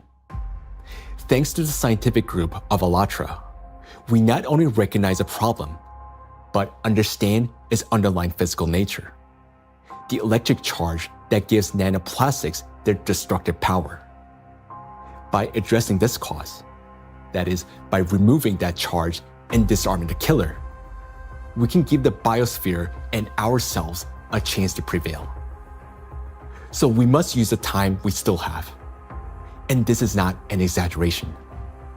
Our cognitive abilities are rapidly declining, and this is serious. It is a result of nanoplastics accumulating in our brains. You may already notice it in yourself and those close to you. Unless we act, it will only worsen year after year. And now, you will learn why. The age of intellectual extinction. Throughout the 20th century, scientists observed a trend. Since 1932, IQ scores had been steadily rising. This phenomenon became known as the Flynn effect. However, among generations born after the 1970s, the rise in IQ has reversed to a gradual decline. Mandatory IQ tests for military personnel in various countries show a decline in scores since the mid-1990s. According to another study conducted between 2006 and 2018 at Northwestern University, Americans showed a decline in IQ across 3 out of 4 cognitive areas. This decline in average IQ has been termed the reverse Flynn effect. In 2025, the scores of U.S. high school students on major math and reading tests dropped to the lowest levels ever recorded. Their average math score was the worst since the current version of the test was introduced in 2005, while reading scores were the lowest since testing began in 1992. Similar trends have been observed in other countries. The steady decline in IQ continues to this day. Intelligence scores are no longer rising. They're slowly, but surely falling. But what lies behind this troubling trend? One important correlation stands out. The decline in average IQ coincides with the exponential rise in plastic production and pollution. Take a look at the graphs. The more plastic, and therefore the more micro and nanoplastics in the environment, the lower the IQ. This shows a clear link between increasing the amount of plastics and declining cognitive abilities. And that is deeply alarming. This isn't just a statistical correlation. As plastic production has skyrocketed, our daily exposure to micro and nanoplastics has risen with it. Charged plastic particles can easily pass through biological barriers, including the blood-brain barrier. Once inside the brain, nanoplastic particles accumulate not only in neurons, but also in glial cells, the very cells that nourish and protect neurons and help form neural connections. There are many more glial cells in the brain than neurons themselves. Electrostatically charged nanoplastic disrupts the function of glial cells, triggering inflammation and chronic stress, setting off a continuous cycle of destruction inside the brain itself. For the brain, chronic stress and inflammation are like a computer running on a critically low battery. When the battery is nearly drained but dozens of programs are still running, the system automatically switches to power-saving mode, shutting down energy-intensive applications to avoid overheating or freezing. Our brain works in a similar way. When stress and inflammation reach a critical point, the brain, like a computer, will eventually shut down its most energy-demanding regions to survive and conserve energy. The first to go offline is the prefrontal cortex, the youngest and most complex part of the brain. It's considered the control center, responsible for such essential functions as intelligence, behavioral regulation, and the ability to think logically, consistently, and rationally by comparing facts and drawing conclusions. The most dangerous part is that the shutdown of the prefrontal cortex happens silently, without our awareness, and we won't even realize it. The brain will switch to its basic survival programs. The ancient rapid response system, the limbic system, takes over. Its key structures, the amygdala and hypothalamus, trigger the fight, flight, or freeze reaction, fast, impulsive, and without time for reflection. These systems will still stay active for a while because the brain identifies them as critical for survival. As a result, rational decision-making gives way to panic. Creativity and intelligence are replaced by degradation and dullness. Empathy fades, replaced by indifference or aggression. Electrostatically charged plastic particles that enter the brain interact with neuronal membranes, activating microglia, and continuously fueling oxidative stress and chronic inflammation. Prolonged stress literally reshapes the brain. In the prefrontal cortex, the center of analysis and control, neural connections weaken and disintegrate. Similar changes occur in the hippocampus, the region responsible for memory and learning. Neural connections fade away, and the hippocampus deteriorates. In the amygdala, the centers of fear and anxiety, the opposite happens. Connections strengthen, anxiety and aggression intensify, and panic attacks may develop. The brain reorganizes itself. Instead of thinking and analyzing, it starts operating on instincts. In doing so, it loses the ability to recognize real danger and respond appropriately. This isn't a temporary reaction. It's a fundamental restructuring of the brain. The capacity for learning, cooperation, and rational decision-making declines. This may help explain global trends we see today in society. A decline in average intelligence, a rise in anxiety and depression, an increase in aggression, impulsivity, and issues in social relationships. As the amount of plastic in the environment continues to grow, the reverse Flynn effect will only become more pronounced. People won't just become less intelligent, they won't even realize it. They'll become captives of a reality distorted by their own brains. As a result, humanity will lose the ability to perceive the world, events, and even obvious threats adequately. They'll no longer be able to connect facts logically, and therefore will lose the ability to make sound decisions. That will mark the end of human thinking. Our cognitive decline is already underway. This is not a prediction, but reality. Plastics are making us less intelligent and less capable of responding to crises. They're damaging the regions of the brain that are responsible for memory, attention, problem-solving, and creativity. The very abilities we urgently need to achieve scientific breakthroughs and to find a way to neutralize the threat posed by micro and nanoplastics. And we have very little time left to make the right decisions. Yet, the loss of intelligence is not the worst that awaits us. Prolonged exposure to micro nanoplastics and their accumulation in the brain that leads to gradual failure of even our most basic survival functions. In other words, we risk losing not only our ability to think, but our very ability to live. And if that sounds like an exaggeration, consider the bees. Because their body mass is much smaller, the concentration of plastics in their brains is much higher.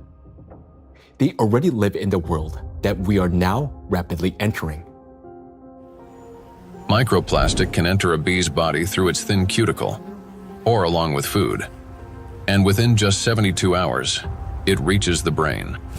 From there, as in humans, it triggers synaptic damage, neuroinflammation, cell death, and neurotransmitter disruption. The bee loses body mass, its metabolism slows, and its immunity weakens.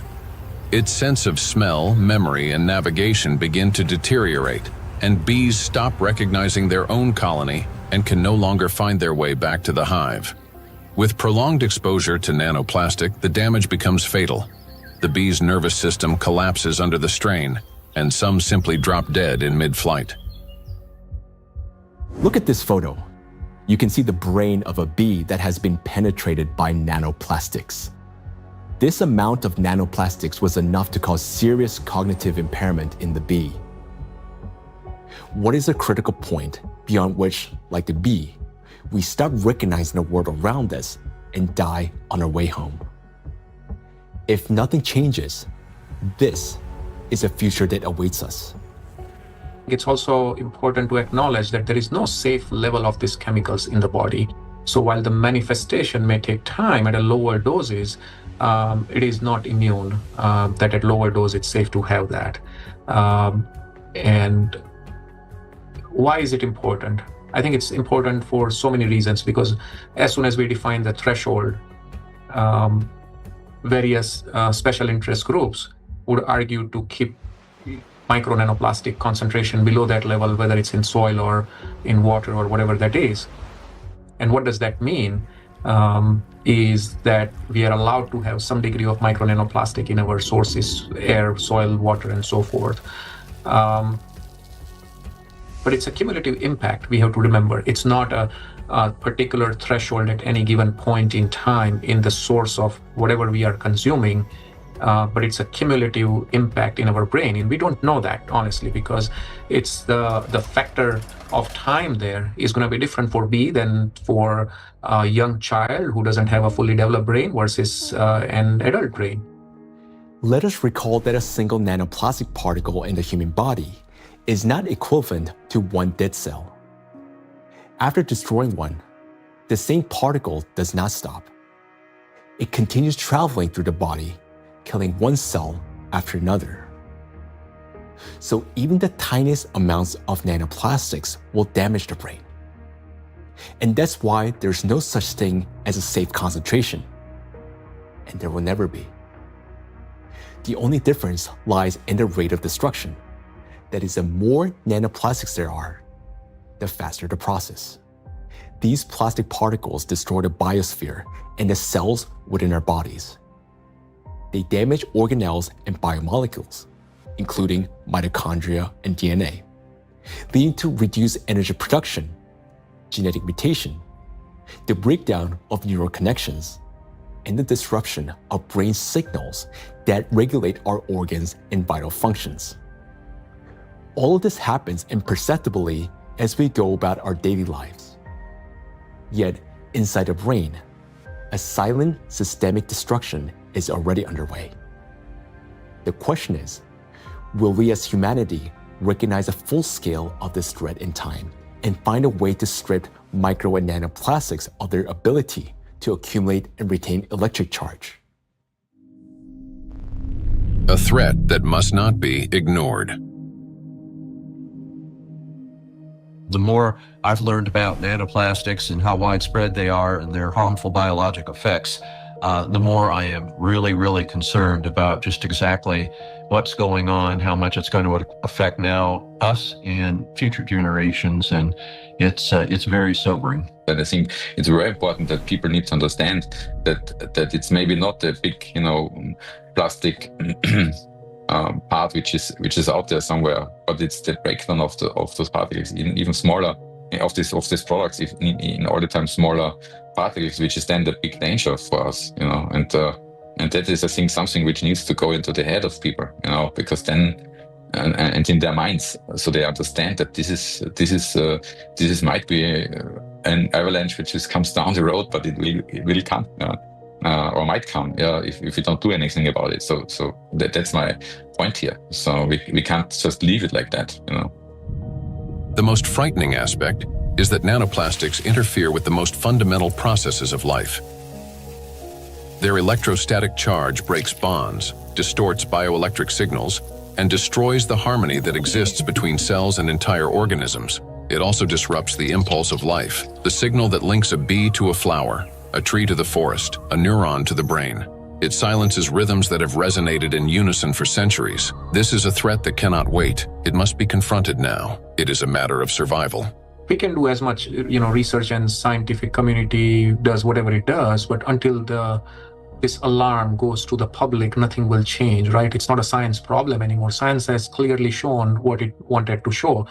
Maybe there will be 10 more studies in the next few years, right? And then what, right? Until we change, and this change is based on the public opinion. I want to leave something which is, our legacy should be habitable by our future generations. And that's the pure purpose we all have in common. If we can connect to our own health, I think that is way more powerful and more appealing for all of us to collectively act on this together. I think that's a very important point. And I think at a societal level, we all have to incorporate the other dimension beyond, in our balance sheets, beyond the dollars and pounds and euros and rupees, right, is the health, the impact on the health. And I think that has to be a part of the balance sheet, because what are we making money for if we can't survive or have a good quality of life?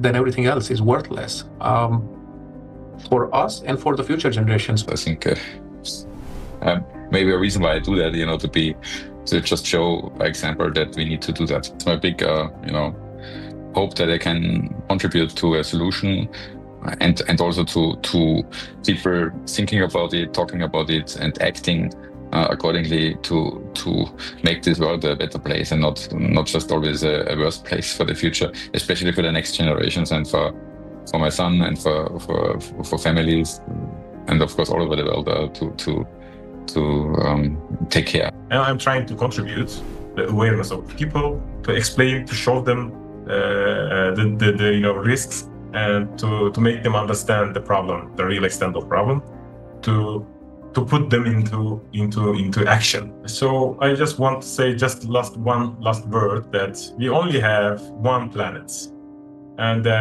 this planet is not single use, so we should consider this. For too long, we have lived under the comforting illusion that there's still time, that humanity will always have a chance to recognize, understand, and respond. But that time has passed already.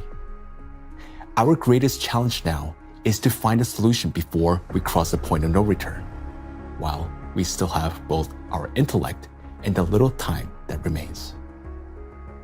But for this to happen, all of humanity must first grasp the true scale of what is unfolding. Only then will we be able to direct our full scientific potential and resources toward finding a solution. As we have seen already, no single individual, organization, or nation alone can solve such a complex problem. The scientific community of ALLATRA has been searching for the solution for 2 decades, and although it hasn't been found yet, we know it exists. We understand that the answer lies at the intersection of physics, chemistry, and biology, which means that the solution is achievable, and finding it is essential for survival. Through years of research, we have come to clear understanding that the efforts of the entire global community must be united, and urgently.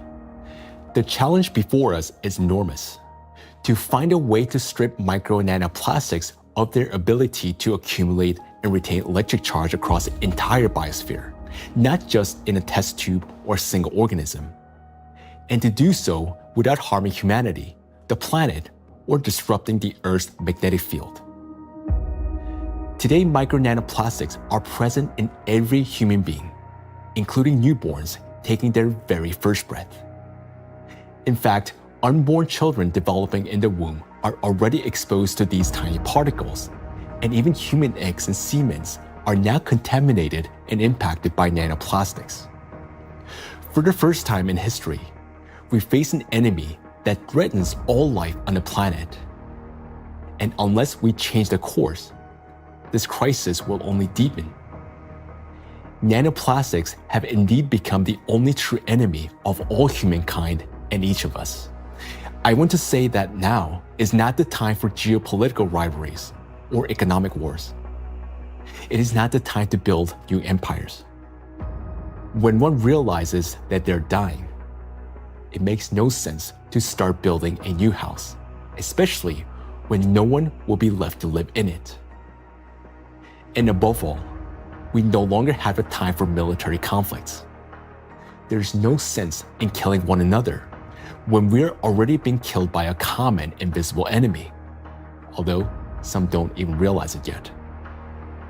We cannot remain indifferent to this threat because our future depends on whether we're capable of setting aside our divisions and uniting against this killer, nanoplastics, which threatens all life on our planet. The question is, are we capable of truly understanding all this?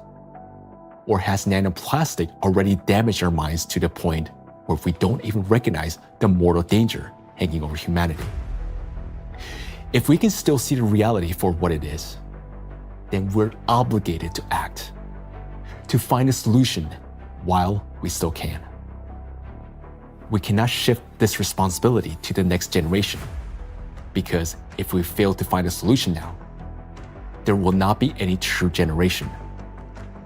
And knowing this, giving up would mean betraying ourselves, our families, our children, and all of humanity, condemning all life on this planet to slow and inevitable death. Each of us, if still capable of understanding this threat, can contribute something meaningful to this effort. Only by acting together can we solve this monumental challenge and preserve the most precious thing that we have, life itself. Life is worth fighting for.